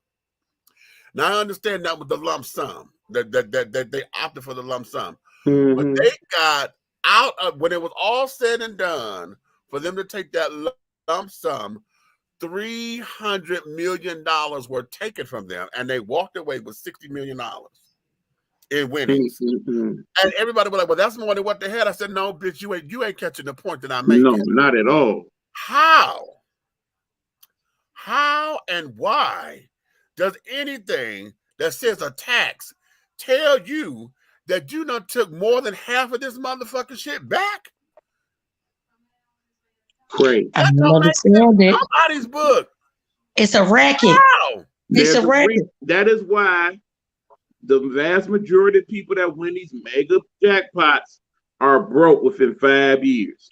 Exactly. A good part of that is the simple fact they didn't took half of the money you was working with to begin with. And then if they took half and then you're not being smart with the money you got left, you're not understanding that they taxing your ass on everything you purchase, everything you do. And if you're not buying stuff right out, they gonna put some interest rates on your ass higher than they would anybody else just because they feel like you got it. And because you ain't never had that kind of money before, you like, okay, well, we got it. Right. And meanwhile, you go to the Jaguar dealership or whatnot, and they see you coming a mile away. Exactly. There. And see, they want you to come. And they want to give it to you, honey. They want to give it to you. That gets me. And that there is, you ain't never heard of some of these damn charities, honey, until you find out they find out you got some money. You better tell it. For real. You better tell it. That kind of stuff there becomes public record because it's a lottery. And you don't, just that you just said that, because you got to pay even more money if you want to keep it private. I was just going to say that. You can keep it private, Georgia, but not in all states. Georgia said that if you want to stay private, they want you to pay 25% of what you want. Yep. So that's 25% of what you won. And 25% of what you won. And not forgetting, if you take the lump sum, they already taken what y'all said, 40%, 50, 60, that's 65% of your money. Of the money. Yeah. How and in what world does that make any kind of sense? And see, here's where I have a problem with it, because this is 2022 now. 8 years ago, and I've told this story before. There was a young man in I want to say Columbus. Wow, you know, me and Columbus would be beefing. Down there, a black man won the lottery. It wasn't one of the real huge ones, but it was enough, like 300,000 or whatever it was. Right. Lottery. That baby was killed. Yeah. That baby was killed because the children knew they had to go public or whatever. And just like in the movie, The Lottery, where everybody sit up there trying to get the ticket or whatever, right? Up there get some money and they end up killing that boy. And that's the thing too. Why people? That's another thing. It all runs back to the politics. Who the fuck said we got to tell somebody? That should be your choice, and it should be you should have to tell anybody. I mean, shouldn't have to pay nobody. That should be my choice if I want to tell people or not that I won the lottery. Right, because in the end, if I, for whatever reason, was so comfortable in the hood where I won the lottery and could stay here. And could stay. Nobody know? Right. I mean, you already know. We in the D.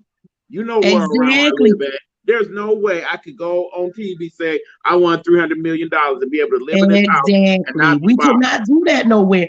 And the fact that you might want to move silently to charities and stuff like that, just like you just said. But if we want to go, we comfortable in our hoods, but we want to give back to our hoods and start building our hoods back up. Exactly. If you know I won that much money, I'm a target.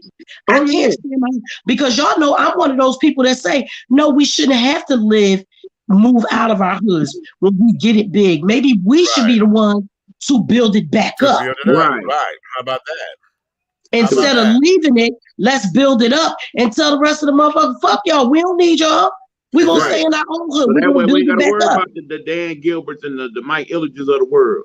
Right. Y'all ain't going to gentrify nothing over here. We got it. We're going to re-gentrify it in ourselves. They don't choose to come back to the hood and build it up. Let us folks do that. Yeah. And then, like I said earlier, we need to look into that because that needs to be a bill. You know, I feel like I'm back on Schoolhouse Rock. I'm just a bill, and I'm only a bill. We need to figure out how we get those bills passed. That's not fair. It's dangerous. It's dangerous. That's hard for the people, not just the person that won, but their family too. If you don't got the family members trying to kill you, you got other people trying to do shit to your family member. Here's where this is though, because but we got to look at that. If we take that bill and make that into something, then we have to take that across the board because that will have to include all the sports players, Every time that they get a contract, that all their money is told on everybody. He just signed a but I do believe that kind of stuff should be private. Why the fuck should we know how much they got? Why we got to know they made a $20 million contract? Yes. Why is that something that we need to know? Because now somebody somewhere kidnapping their favorite uncle out the goddamn hood because you heard, you know, you might not be able to get close enough to his mama because now he done moved his mama out the damn house and stuff. But you done kidnapped his favorite goddamn uncle who ain't what like us. Like we just said, he didn't want to live the hood. Like you work for the mob at that point. At this particular point, it ain't even got to be your favorite. It could be somebody and they told you it's your favorite.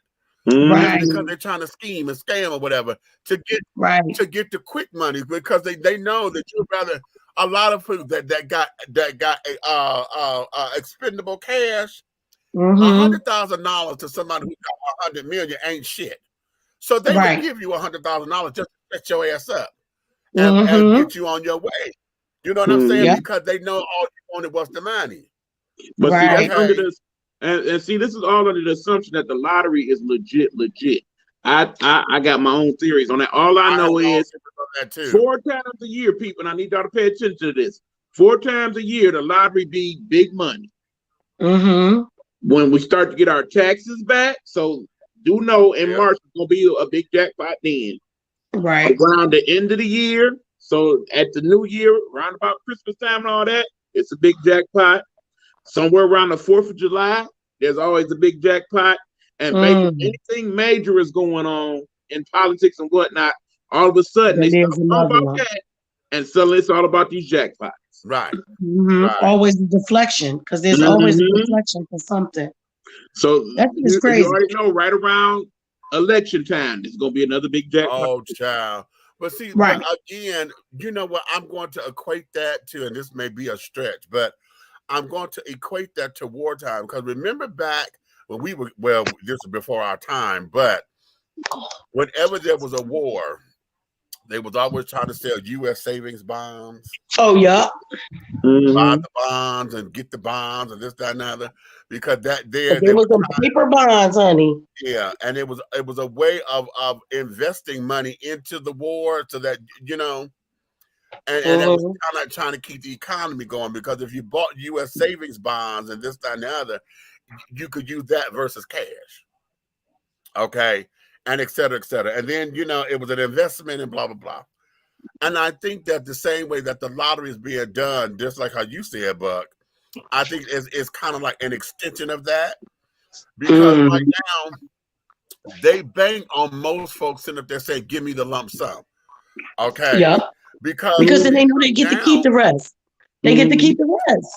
They get to keep the rest and carry on. And then on top of it, they bank on folks going broke. Yeah.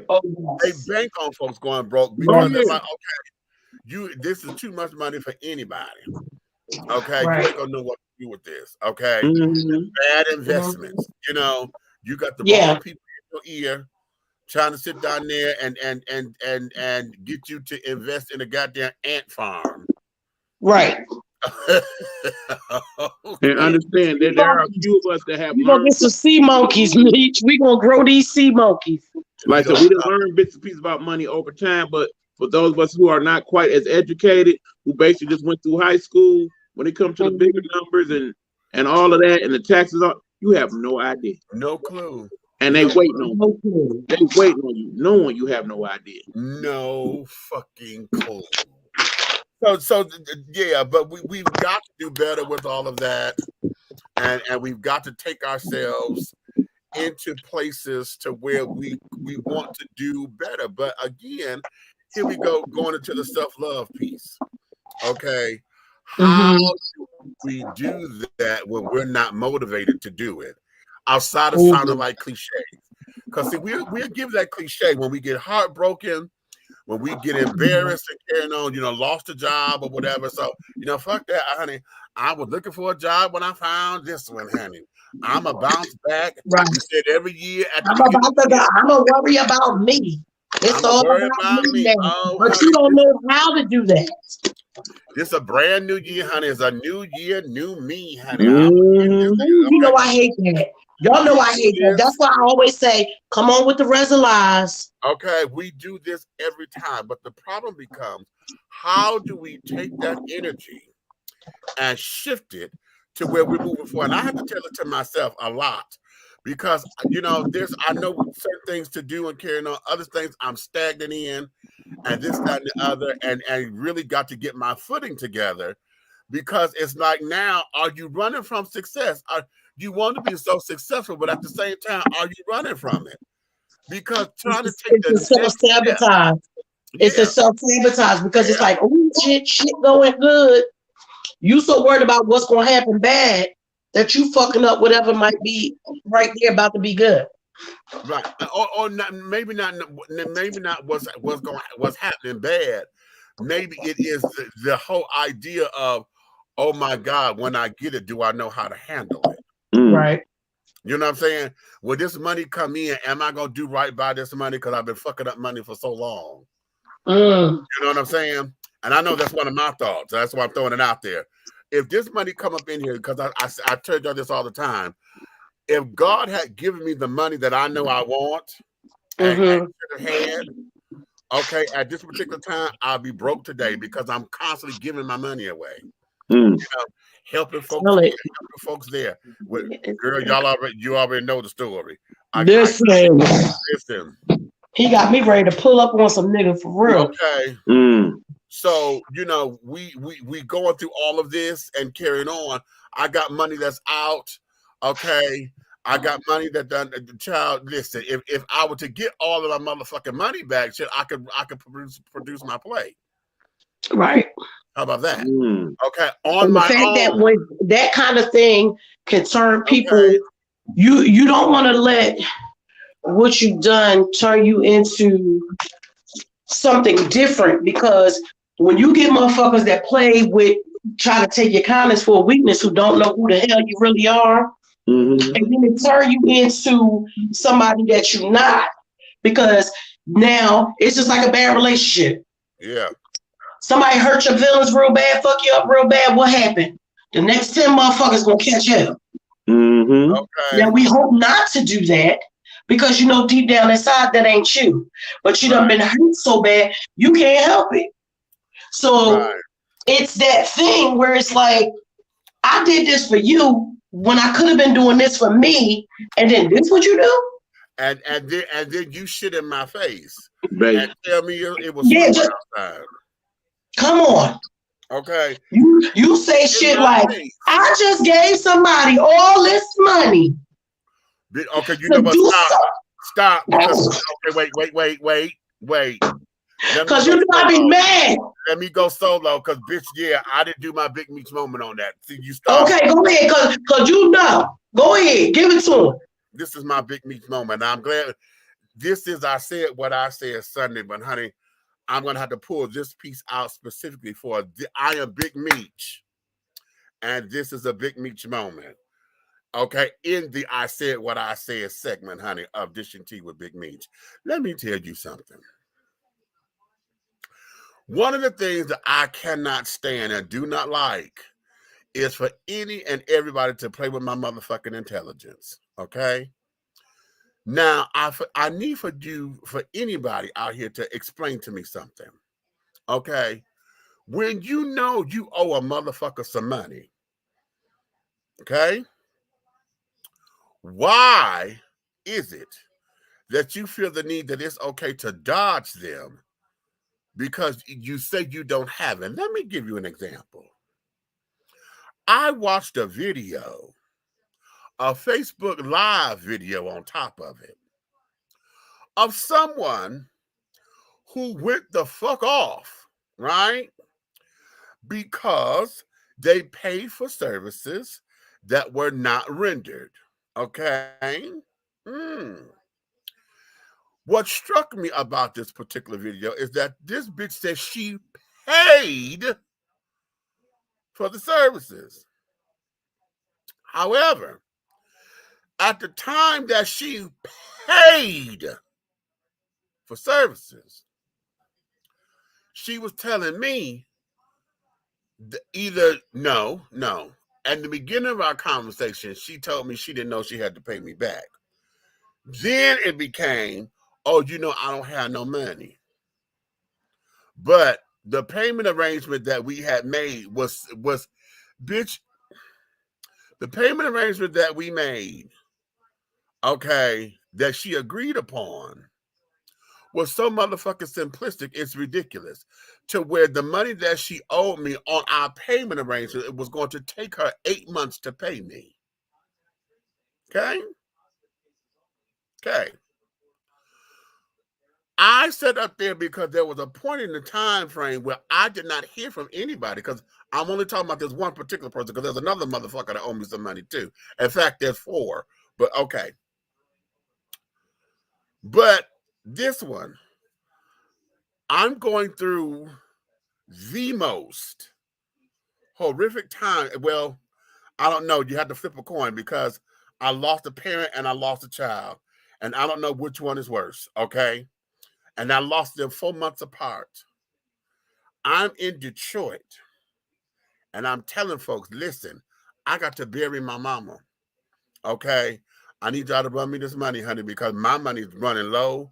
I need you to run me this coin. Or set up, if you don't have it all, that's fine. Run me something. No response. Until I saw this video. And I saw the video, what, maybe a week and a half ago? Okay? And when I saw the video, the bitch say in the video, I paid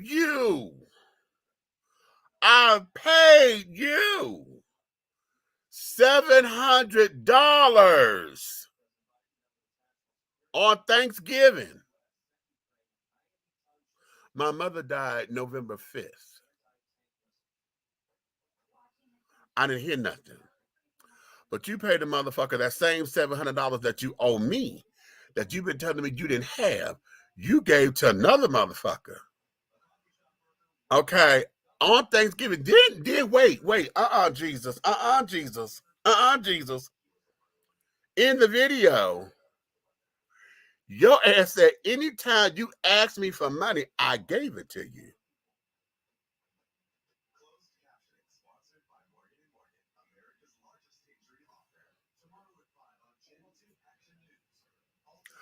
Somebody tell me, where does that compute? Because I'm sitting up here saying, bitch, where my money at? Where my money at? We had already agreed on the payment arrangement. You said yes. 2.5 months that went by, honey. I ain't get shit from you. I ain't heard from you. But now, this motherfucker, you done said that you on camera. Wait, Miss, can I interject real quick? Go. You missing a part. The payment arrangement was contingent on them not having the money. Yeah. Not just because, okay, I'm only going to give you, I'm going to allow you to pay me this little bit every week. Right. It was because they didn't have the money. Yeah. So the fact that I felt like when you was big and bad and bold enough to tell somebody that you just gave somebody else $700 and told them that every time you asked me for money, I gave it to you. As far as I'm concerned, that motherfucker is null and void. I want all my money, bitch, now. Because that was contingent on you struggling and me trying to give you the easiest way out without taking away from what you need to do. Right. You understand? Sorry, finish. I just had to put that in there, y'all. I'm sitting up here, bitch. When I saw that, I had to start laughing because everybody like, well, you know, God don't like ugly, honey. I said, God don't like ugly and ain't too fine to pretty neither, honey. Pretty easy. God of beauty, because beauty is in the eye of the beholder, honey. Come on. Okay. And I sat up there, I was like, okay, you know what? Interesting. Now, I still have not confronted this person about this because, hell, at this particular point, I don't even think she knows I've seen the damn video yet. At the same time, at this particular point, bitch, I don't want no excuses.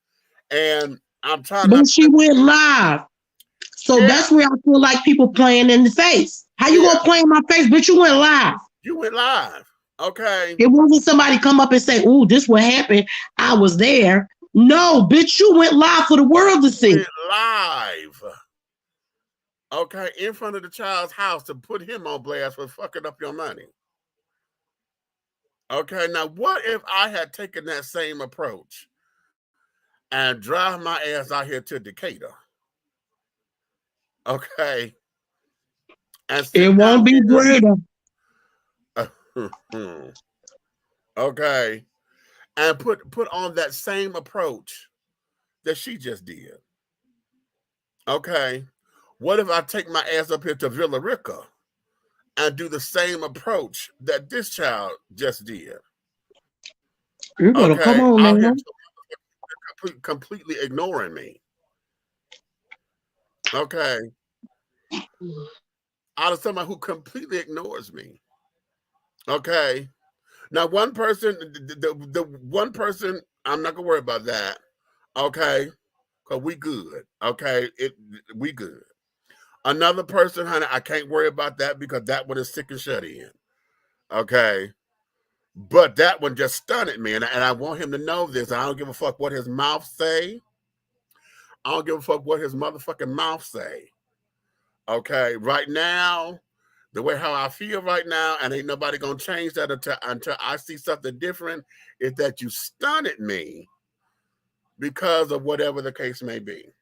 See? All right.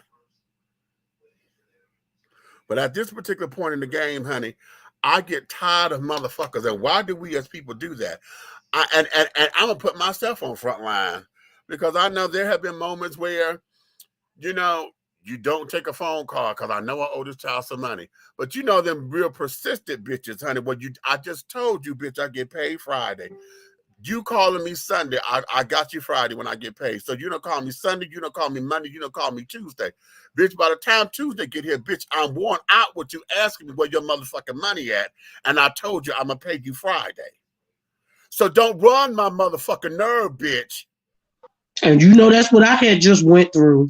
Okay, don't run my motherfucking nerve because, bitch, I said I got you. But here's the thing.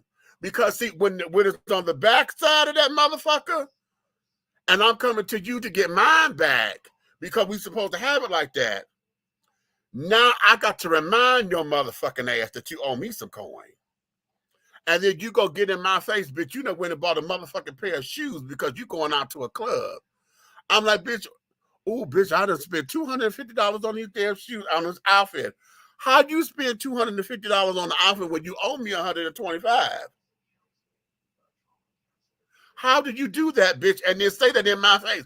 Oh, girl, I know I got you. I know I ain't forgot about you. Yes, the fuck you did. Oh, better yet, no. Oh, you know what? Hold on. No, let me take that back. No, you ain't forgot about me, bitch. What it was that you didn't give a fuck about me. That part. That part, that's what it is. Because you got so comfortable and complacent with saying, they know. I give it back. They'll be all right. They'll get over it. And not knowing that sometimes, and a lot of times, because of who we are, we will give even when we don't really have it to give. Right. And that's the shit that's fucked up. And here's where it is, because here's where it is.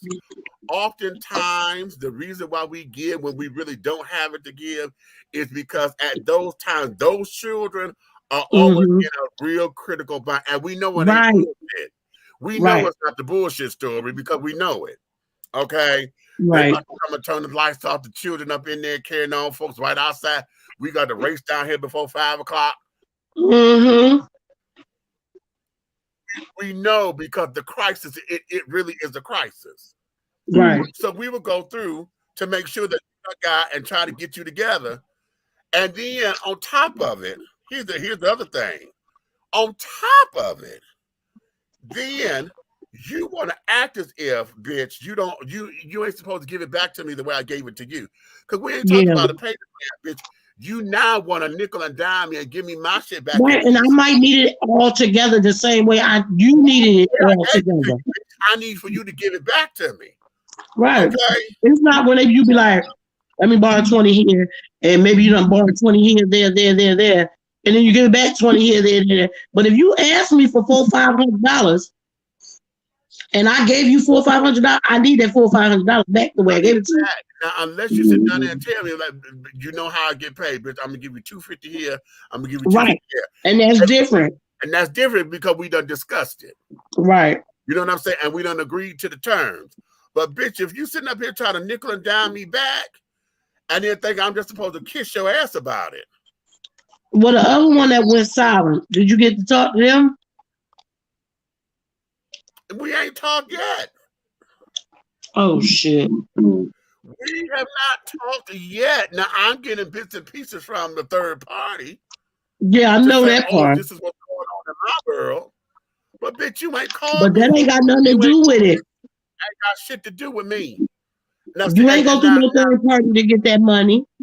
No, you ain't go through no third party to get it. When you needed that motherfucker, you was blowing me up. Mm-hmm. Okay, when you needed it, you were blowing my motherfucking phone up, honey, every time. And then you calling me to FaceTime me, bitch. You calling me on Messenger, not just on the phone, bitch. You looking at me in my goddamn face. Mm. See, yeah, okay, yeah. I'm telling you, it's the gall, the unadulterated gall. You know what I'm saying? And it's like, okay. The Trump effect. Everybody out here acting like Trump. And here's what gets me with church folks. And we went back to church children. Oh, you know, no. what I get sick of is when I get there. Well, you know, God gonna bless you, honey. Bitch, don't you do that? I'll be like, oh hell no. This ain't had don't you bring God into some shit like this. Right. Because see, what you don't understand, my blessing is all I'm here. I'm right. So God is already blessing me. Exactly. That got nothing to do with that blessing because I'm already. I need for you to do. Don't do that. People kill. Okay. Uh-oh. Everybody done left. Okay, we done got hot, child. Everybody's sister done dropped off, but it's okay. See, it's okay. Because I get tired. Okay, I get tired. And see, here's where it's dangerous. Because everybody look at me and, you know, I can blow up quick because I don't like stupid shit or whatever. But as far as being violent and carrying on, that's not my nature.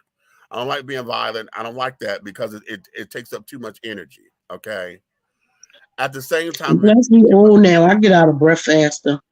You know, outside of it taking up too much energy, what ends up happening as well is it takes me too long to calm down. Okay? It takes me too long to calm down.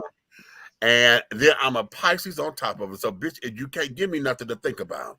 Because if I start thinking and start playing this goddamn what if game, bitch, then my anger starts to spiral. Okay.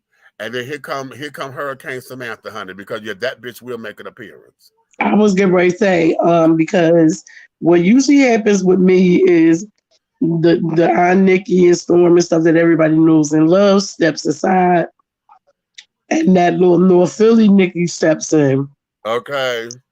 And it's like, I've come way past who I used to be, but she is always waiting in the wings. Don't do that. It's not going to end up nice. And I would just be forewarned. If I'm in a situation and we're not sad and I'm crying, but something has made me mad and you see a tear roll down my face, I promise you that's no Philly Nikki. That ain't who you want. Right. And see, for me, like we were saying, if you see me with a cigarette, bitch. Oh yeah. We talk about cigarette.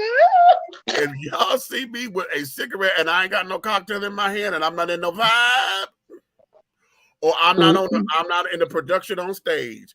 If you right. mm-hmm. You don't understand them. You better start getting it together. Let me go to the comments. Okay. Mm-mm. Layla said, I'll keep that in mind if ever I hit the Mega Millions on the Powerball. No lump sum and be prepared for calls from a gazillion charities. LOL. Mm-hmm. The law might be different in Maryland, though. I believe you can remain anonymous. I think you can. Okay. I know it's different in every state. Okay. Mm-hmm. Hey Charles, how are you, darling? Who was the special guest? That was Eric Buckner from the Nighthawk Network. Did you see his name? Yeah, he's one of our affiliates, darling. Whatever you do, handle your money so you're not homeless for 3 years like my stupid friend did. Ooh, okay. Don't owe nobody no money, and I'm talking to myself too because I kicked the friend out behind that shit. How about it? Right. That's why Nikki put the fly guy from I'm Gonna Get You Sucker on him. Okay.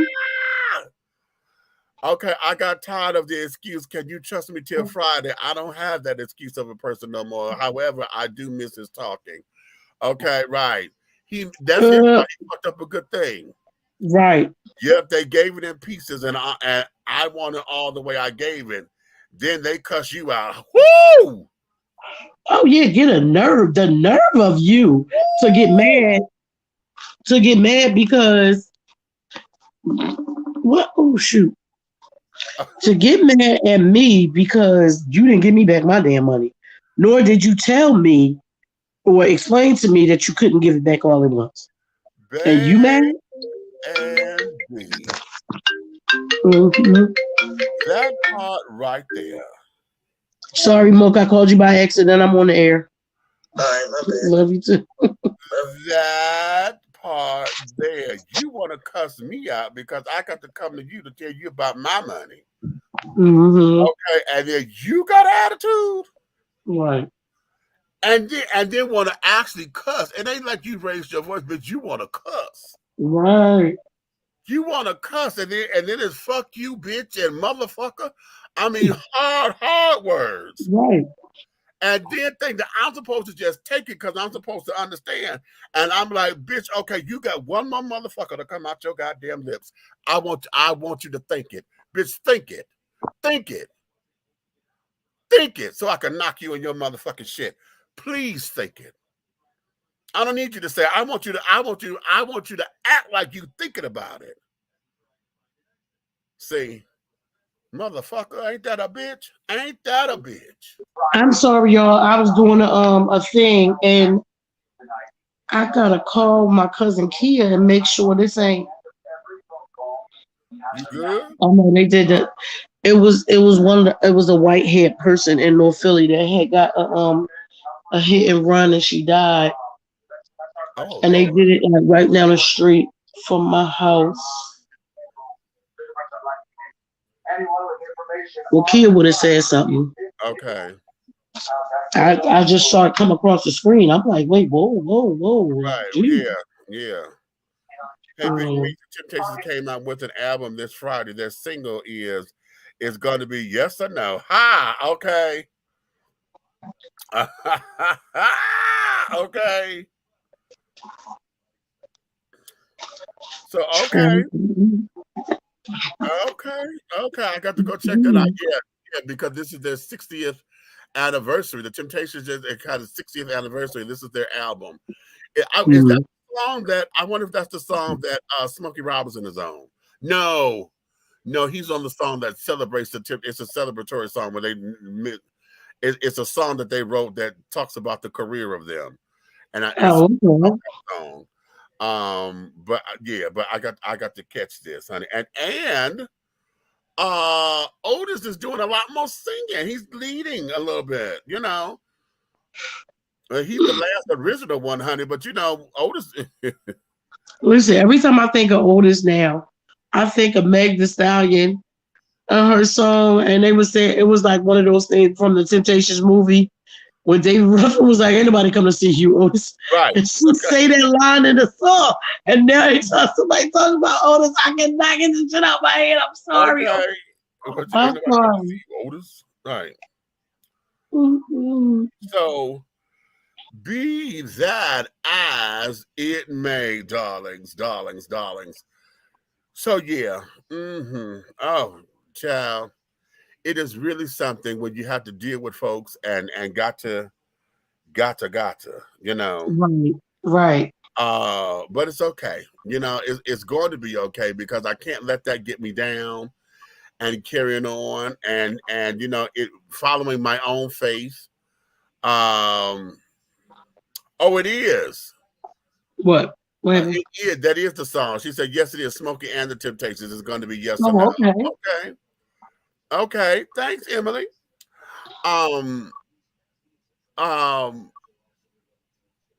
You know, we're getting together. We're what 8 days away from January being over. You know. Oh yeah, I gotta put together a basket, Valentine basket. Are you gonna put together a Valentine basket to represent? Yeah. I got to do that too.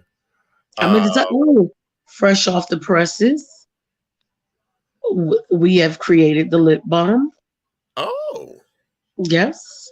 Okay. And since I didn't have, I don't know how I ran out of jars for the actual body butter, but I had ordered some of the small jars for it because I knew I was going to be making the lip balm. So since I did make the jars of body butter, I used the first off the presses is Avea's apple. So it's apple lip balm. Oh, well, hot damn. Okay, cute. In wintertime, baby. Atlanta trying to act like we had the cold days. People protect your lips, especially under the mask. You know what? I'm one who, my lips, especially right here in this corner right here, the right side of my bottom lip, I don't know what the hell this is. This bitch, honey, flakes and it does what the fuck. I got you. I'll see you sometime tomorrow. These like, are based, okay. You know how everything is all natural. So these are beeswax, cocoa butter, mango butter, and then the essential oil, the apple. Okay. So cute. I was like, oh, this is cute. Oh, hey, Camp, what's going on, baby? Okay. Do you have a passion fruit oil? I've been looking for passion fruit oil. Oh, okay. You know what? I either go to the herb store for different stuff, but you can look it up. If it's just passion fruit oil that you're trying to buy, if you don't have an herb shop near you, go onto Amazon and type in, and just make sure you type in all natural essential oil. Right. Do not type in fragrance oil. That's different. It is not all natural. Right. My phone died. I kind of figured it was because you just dropped, and because you dropped and Nikki dropped at the same time. So because I'm on my phone and I didn't hook up everything, and I'm on my phone, so every time I touched it, it kicked me off. Yeah. So, but that's all good. That is all good. Let me see. We're gonna get that lip right together tomorrow. Okay. And how about the bargain with these? Because they come in those little containers, they're only $1. How about it? They're only $1. I'm gonna do one question because I keep saying every time I pull out the self-love deck, I never get to the self-love, honey. But I done did the relationship, we done did after dark, we done did dating. Okay, let's have it. But here's the question, and for those of you who are still with us, honey, I want you to put your answers in the comments. What's the biggest obstacle in the way of you going to the next level, and how can you hurdle it? You want to answer first? Obstacle in the way of you going to the next level, and how can you hurdle it? You want to go first? Oh. The biggest hurdle that I have is me, I won't call it necessarily downing myself, is procrastination. Okay. And I was just talking about that. We were talking about the saboteur is there, and you sit down and wonder this and wonder that. I have wonderful ideas. My execution needs work. Okay. My execution, my energy levels, my motivation, and carrying on. So the first thing would be is how do you combat that? Because remember, a lot of times we go through stuff and we trying to jump to the solution and we bypass the tools we need and then the steps that we need so that you can use the tools along with the steps to get to it. So it's like you got to break it down and say, okay, now you just said the first part. Some of it is procrastination. So what will it be? What will it take for you to not have the procrastination? You know what? Here's where it is. I have been someone who has been doing for others because I can do for everybody else. And make it happen. And you've seen me, child. If y'all sit there and say we're doing this and doing this, I could do it for the car club, I could do it for this, I could do it for that. It's now me. You already know. You already And every time it's time for me to do me, I can do it, but I would get distracted or I make myself distracted, you know. And I say that because there are moments where I know I should be here. I need a writing date because I got scripts in my head I need to bump out, right? Or at least the treatments for it. You know, if I could get the treatments, because girl, we need to be filming this year. And I got my very first gay son, who was my business partner.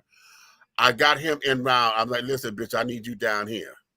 Okay, I need you here because we got to get to moving and grooving. And I know he's good at crunching numbers and keeping the stuff together. So yeah, I need him here in his right mind. So I'm and like, you know that's the same thing for me. Is like I got a lot of stuff, and we know that I got stuff that's already written and ready to go. It's a whole season of things that are ready to go. I didn't start the casting calls or just other things happening, but those things aren't my biggest issue. I think my biggest issue has nothing to do with the actual thing of work, whether it be filming or the products or anything. It's not that. I'm still dealing with so much hurt, trying to navigate past it, because you see, if nothing else, my ass be motivated in a motherfucker for school. Right. So I know that I can do that, but it's like, when are you going to get past that or around it or however you need to do it? Because it's stressful. And when we have things that emotionally messing with us, it's physically fucking with me. Exactly. You see right now, my dumb ass can't fall asleep to save my goddamn life. Exactly. I fall asleep at 6 or 7 in the morning. I can't do that. And I know in my brain I can't do that because now I got Lily back and I have to be on that mindset of Lily gotta go to school. Thank God they still ain't get the stuff straightened out yet, because since she been here, I still ain't been able to sleep. Right. I know when we get finished today, I'm gonna finish. But part of that is because that's the worry of making sure she get together. Blah blah blah blah. Right. Blah. Yeah, and that's what I'm saying. So much emotional stuff. It's emotional, and I'm not getting around the emotional stuff to get to all the other things. Like like I told that professor. Like, well, not what I told the professor. What I had told y'all. Like right now, school is the only thing that keeps me sane. It's the only one thing that can hold my focus enough to keep me sane. So that's the one thing I hold on to and do well in. Right. Because it's like I can't do no other thing. Like I always feel like when it comes to school, if I stop, I'm not going to go back. You know, y'all. If y'all see me, I was manic. I'm there now because I wanted to go get my master's. But I don't do it with online classes and COVID, And mostly, and if you're gonna do it, if you're gonna do it in March, and then bam, COVID hit, and I was like, damn, okay, whoo, Because remember what happened to me? I graduated because y'all graduated that a couple months before me, right? So I graduated February 22nd, and then I started my master's the next day. Right. And COVID hit 2 weeks into it.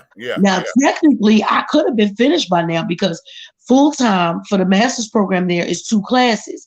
But y'all don't put us all online. No, bitch, I'll take the 1 class.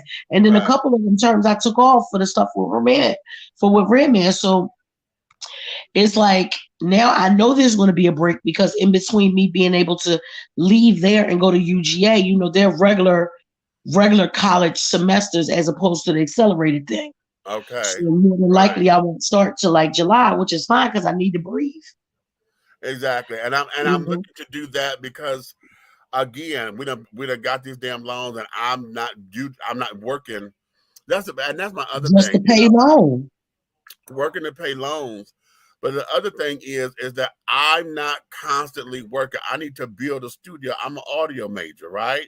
I don't have the equipment here to where I'm in this. I don't have the programs here to where I'm doing this the way that I need to do it. So I can say that I spent $75,000 for real. Because right now I just feel as though I got a piece of paper. It's cute. I know some things, but I don't have it down like I know my skin. Well, how about your niece? What your niece told us about y'all on your audio side? She said, "Mom, did you know we could do like a 3-way or 2-way Pro Tools session?" Now I knew that they could do it like if you was in the same building but in a different room. I learned that in Derek's class. But did you know that we can open up Pro Tools here? You can open up Pro Tools at your house, do the vocals right there, and they'll drop right in the session over here. No, I did not know that. Me neither. Not till yesterday. Your goddamn niece told me, and then I was on the phone with my brother. He was like, "Yeah, that all you gotta do is blah blah blah." I said, "What? Shut the fuck up." Oh shit! Now see, this is why I need to get. See, I need to be working in it. You know, I'm doing commercials and stuff, so I need better equipment so I can sit down there and do my own reverb and this, that, and that, and give me my effects that I want, so that I can have better quality. The commercials are fabulous that we're doing, thank God. But now I want to take it to the next level. I want to be able to do a little bit more than what we're doing, so we can market ourselves a little bit better. You know what I'm saying? Like I said, the ideas are there. Now we just got to sit down and get the execution going the way I would like. You know, my house is a goddamn record and show you where my mind is because I'm everywhere, because I got ideas are floating, but we just got to execute this. And so that they're taking me to the next level.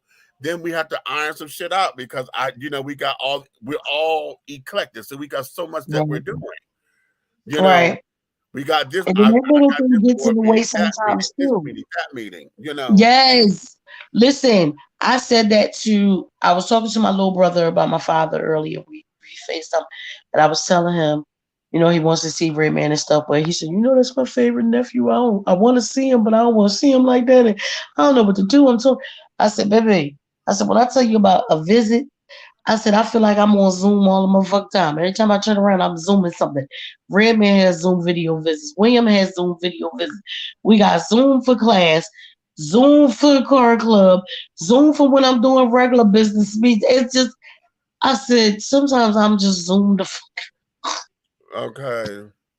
But we have so many other things that sometimes I don't always feel like some things need to take precedence, but because we are a team, that's just the way it was supposed to go. Like, remember the other night, I was like, Meech, I ain't had no sleep.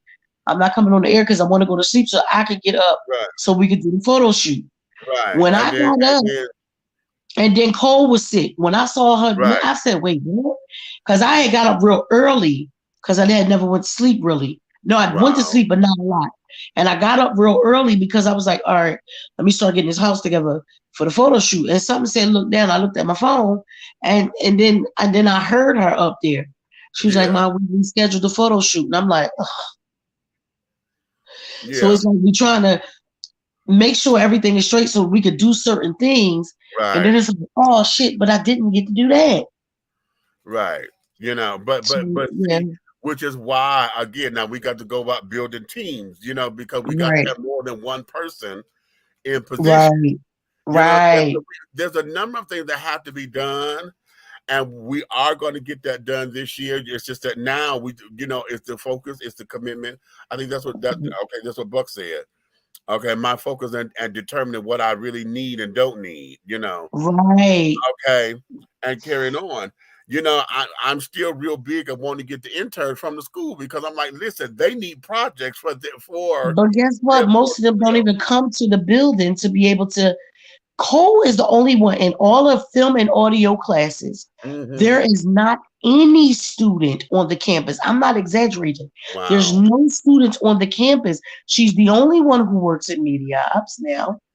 And she's the only one, if she chooses to go to class on campus. Wow. Okay. So what you might need is maybe over to the other school where she about to transfer to and talk to Professor Young and ask her.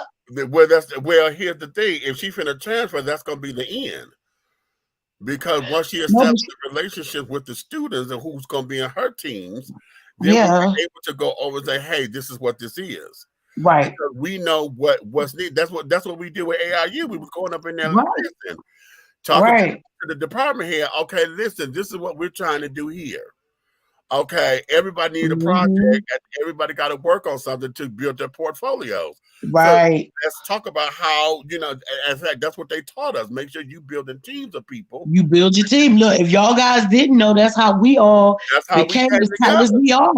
Because we knew that we was going to do the work. Right.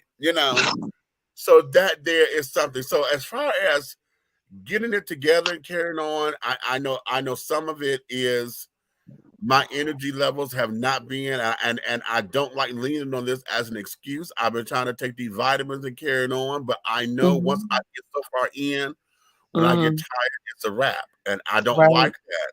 I don't want to call that my new normal, and I still hate to say my new normal, but what I have the reality of it is that after I hit a certain peak, if I put past it, and if I get to the point where I'm completely emaciated, baby, it takes me 4 to 5 days to recover. And that's what I'm going through.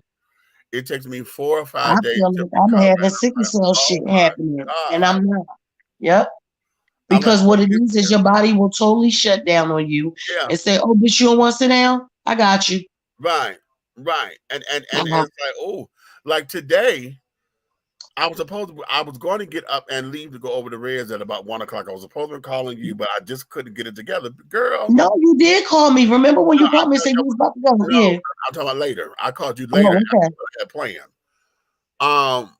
But of course, my daughter want me to take her around to the church. She says I done got this goddamn car, honey. This bitch, it's convenient. I said, and I know what she gonna ask me because she get to lingering. Lord. I know how she get. I know her pattern, so I know when she gets up trying to get the fuck up out of here. But I also know, honey, when she start lingering a little bit, now all of a sudden she got to readjust her bag and the shit she taking in the bag. Lord. Well, wait. So did you never make it to Reds? Oh, I got out there. Oh, okay, because I know I had said that. I was like, Uncle Meech ain't bring no salad stuff. No, I got it. I got it. Because Lily decided she wanted burgers and fries for dinner. I said on a Sunday, I said, okay, fine.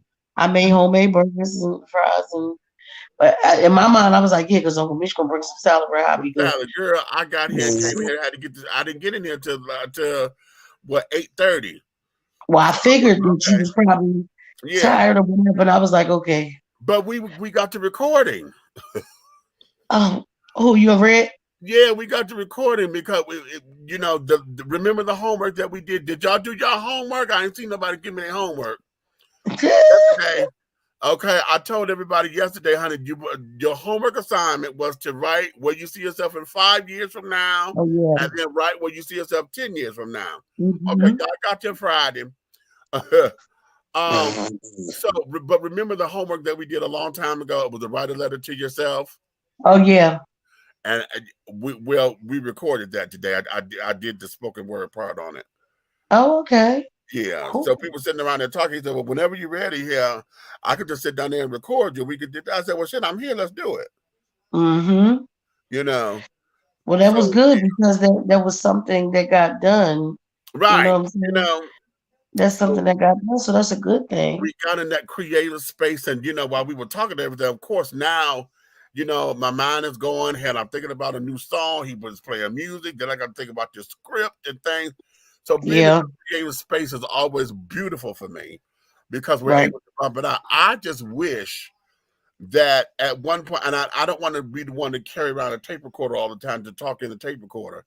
I just wish I had something. You got a voice recorder on your phone. Yeah. Use that?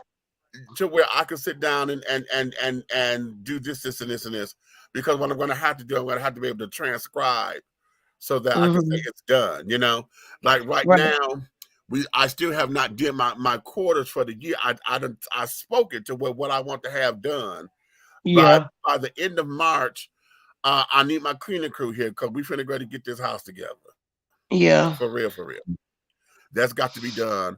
And Brandon was like, well, Mama, you know, if you're trying to get this house or whatever, you need to start throwing away stuff that you don't need now versus waiting until right. And now that's the truth. You need that's God to. honest truth. So listen, all you need to do is go get them big industrial bags. Yeah. And once a week, and like every day, you see something that you know you ain't use, put in that bag. And at the end of that week, throw that whole bag out. You start like that. No, I'm just saying, like, I went out in the garage and threw a bunch of stuff away a while ago.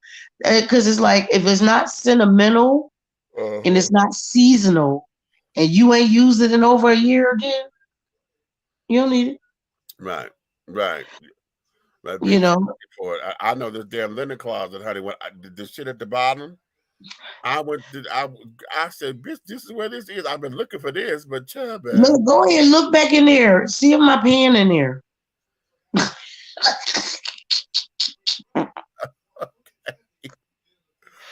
You could donate it. Yeah, we usually do.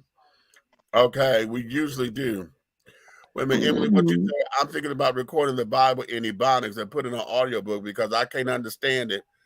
And I'm sure. Oh, well, let me tell you something before you do that. And I don't want to go to church. go to audible.com and type in the remix of the Bible. It's already there, baby. Okay. It's already there because I used to listen to it cracking up and letting the kids listen to it. It's put in a way that the kids can understand it, and it's hood. I can't understand the King James shit, and I don't like the NIV either. And why does it say we have to live like angels when we can't? Yeah, go to the remix. It's the remix of the Bible. That's what it's called. I mean, I used to listen to it so much that it was just crazy because it was just funny to me, and because the way they put it, it turned shit into a comedy for me. Okay. Well, I still got 2 other songs that I'm working on. Something happened with the files of when I started these games. Yeah. The transfer. So it's looking like I might have to do them again. Okay. But you know, we have Pro Tools now. So once I just do the vocals, I could just send them over to Mir for him to finish, plus the other 2 songs that I needed to finish. I'm like, it's stuff that I gotta do and get done because if I don't do nothing but get pissed off with myself. Right. And I understand that. So those are some of the things that I have to work on. And then like I said, I'm going through a paradigm shift because you know I keep telling you, ever since Mama and I left up, Mama and I left up out of here, honey. I have never thought. I always thought I was grown, but bitch, I am grown for real.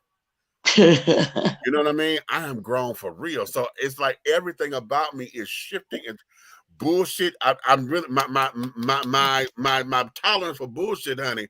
God, you ain't gotta tell me. I'm right there with you. 2 seconds to popping somebody in they fucking man. I'm like, you know I can't argue with nobody. I can't argue with nobody, Mish, because first of all, I'm not arguing with no motherfucker on the other end of no phone, no shit like that. That's one. I pay my phone bill. You get on my motherfucking nerves, I'm hanging the fuck up. But if you in my face with that bullshit, I do not have the patience, and I'm going in your mouth. Like and I don't even want to be there. So I'm trying to avoid situations that will have me there. Okay. Mm-hmm. So yeah, baby, but that there is where we are. So those are some of the things that I'm going to be working on this week. We got a few things. I've got to push myself because we're still looking for sponsors to come on in, any monetary sponsors, so that we can get the commercials and stuff rolling and things that we got to get some things together because we have. I'm like I said, I want to get the filming done. I want to reboot the play because I've had somebody ask me about the play again. I'm like, okay. And it's time, right? It's time for the show. No time for the pain, honey. Yeah, it's time for that to be rebooted and put up the way we do it, and all of that. So, and that requires a filming part in it because how we do it now, the California scene is recorded like a film. So we have a little miniature short inside of a play. Oh, yeah. I know what you mean. So Mm-hmm. I think they charge, darling. She says Audible free, or do they charge for the Bible? Well, I pay Audible every month, so I get a book every month.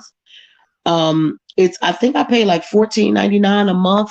I've been doing that for years too. If you seen my damn list in my audible.com, it's crazy. It's $14.99 a month. But the thing is, with your book credit, you can get like the most expensive books in there. That's what I use my credit for. Because it's $14.99, but I'll buy the $30 and $40 and $50 books that I want. And for books that don't cost that much, I'll just pay for them. Or you could buy like a bundle, like a 3 credit extra bundle or something. Okay. So your credits, if you just have the audible.com, the monthly thing, you could use it like that. But you can I think they got a free one where you could just buy the books as you go. Okay. You might be able to do it like that, but I've had it for years. I've had audible.com before I got married to Peanut, and we got married in 2010. My archives is crazy. Okay.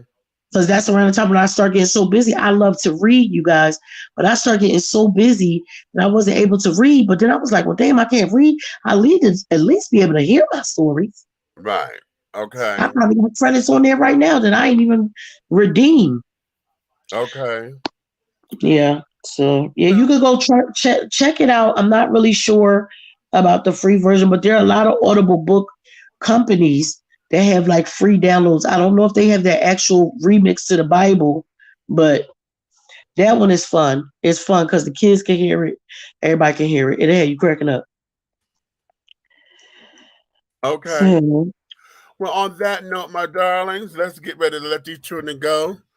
And call it grace, honey. We're gonna do that. I got to get about this chair and stretch, and then tomorrow is Donut Factory, and then it's business, honey. Monday. Oh, wait a minute, I'm supposed to have a meeting tomorrow. At 11 o'clock before work. So yeah, it's College Park Citizens Association.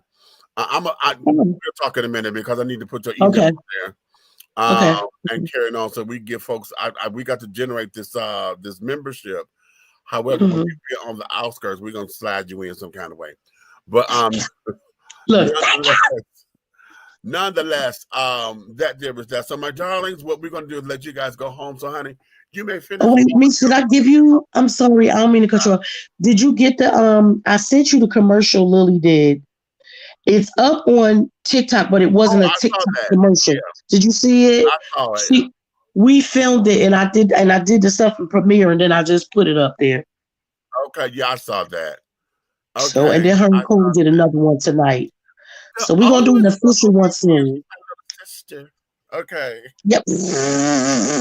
Listen, baby, when she knocks out that, we're building a legacy, not a letdown. I know. Yeah. You ain't be able to tell me nothing. That took me out. Yeah. So you guys, we love y'all. I'm gonna drop down before me. Oh, what? Okay. Wait a minute. I have an announcement to make, and I'm glad I'm doing it now because Cheryl, my sister is about to be a grandmother again. What? My baby sister Hanny, her stuff. My nephew, my grandnephew turned a year old yesterday. Okay, well, he's about to have a sibling. Oh, how? All right, then. But at least they waited till the baby turned 1, child. Yeah. Okay. Yeah. His cousin, honey, they were 6 months. I got a stair step in my bunch too. Just one, just Keisha and Coda. Okay, well, shit, but his cousin, my other nephew, honey, the baby was 6 months old before when he come calling me, talking about where she about to have a sibling. I said, the baby's 6 months old. What the fuck, boy? Well, you know that's how. Remember, the twins are like that because they were premature. So, Kamir is not even a year older than them. He's about only like 8 months older than them or something like that. Yeah. So, be that as it may. Ghetto triplets, honey. All right. Well, listen, children, you may finish all of your crumpets, my darling, because the tea has been dished and the youth been dishing tea, darlings, with Big Meech and Aunt Nikki, and in the absence of the big red fella. Okay, now he was in here, but his phone dropped, and he texted me. He ended up going to sleep, and now he's up detoxing. Okay. Oh Lord. Okay. Well, Uh, I'm gonna drop down there while you wrap up, so I can okay. figure out this heat stuff, and then call me when you get all the way off. Okay.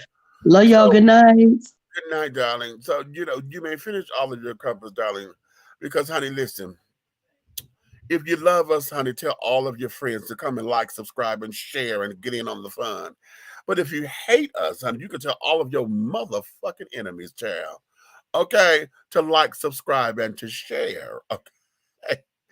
So we love you. We appreciate you, honey. And just remember, honey, please know that everything that we're doing over here, honey, at Dishing Tea with Big Meech, at Atlanta Hot Radio, at Let's Talk with Aunt Nikki and Alo Nana, honey, and all of our affiliates with Three the Hard Way Syndicate, honey, everything that we're doing in any way, shape, style, form, or fashion will move forward. Okay, this here is Sunday, and so we're going to see you back here next Friday. And carrying on, honey, bringing in some new topics and carrying on new stories, and hopefully we have some exciting guests coming. I'm lining up some people to come on. So until then, my darling, you guys have a bombastic week, and be checking out the Facebook and the YouTube for some Big Meech moments that's coming up and some inspiration. And I hope that's going to encourage you to get through your work week. Okay. So until then, my darling, wait a minute, I ain't got the damn thing ready. How about that? Until then, my darlings, I want you guys to have a good time. Love yourself. Be good to yourself. And once you're good to yourself, give that energy to somebody else. Okay, honey? So on that note, honey,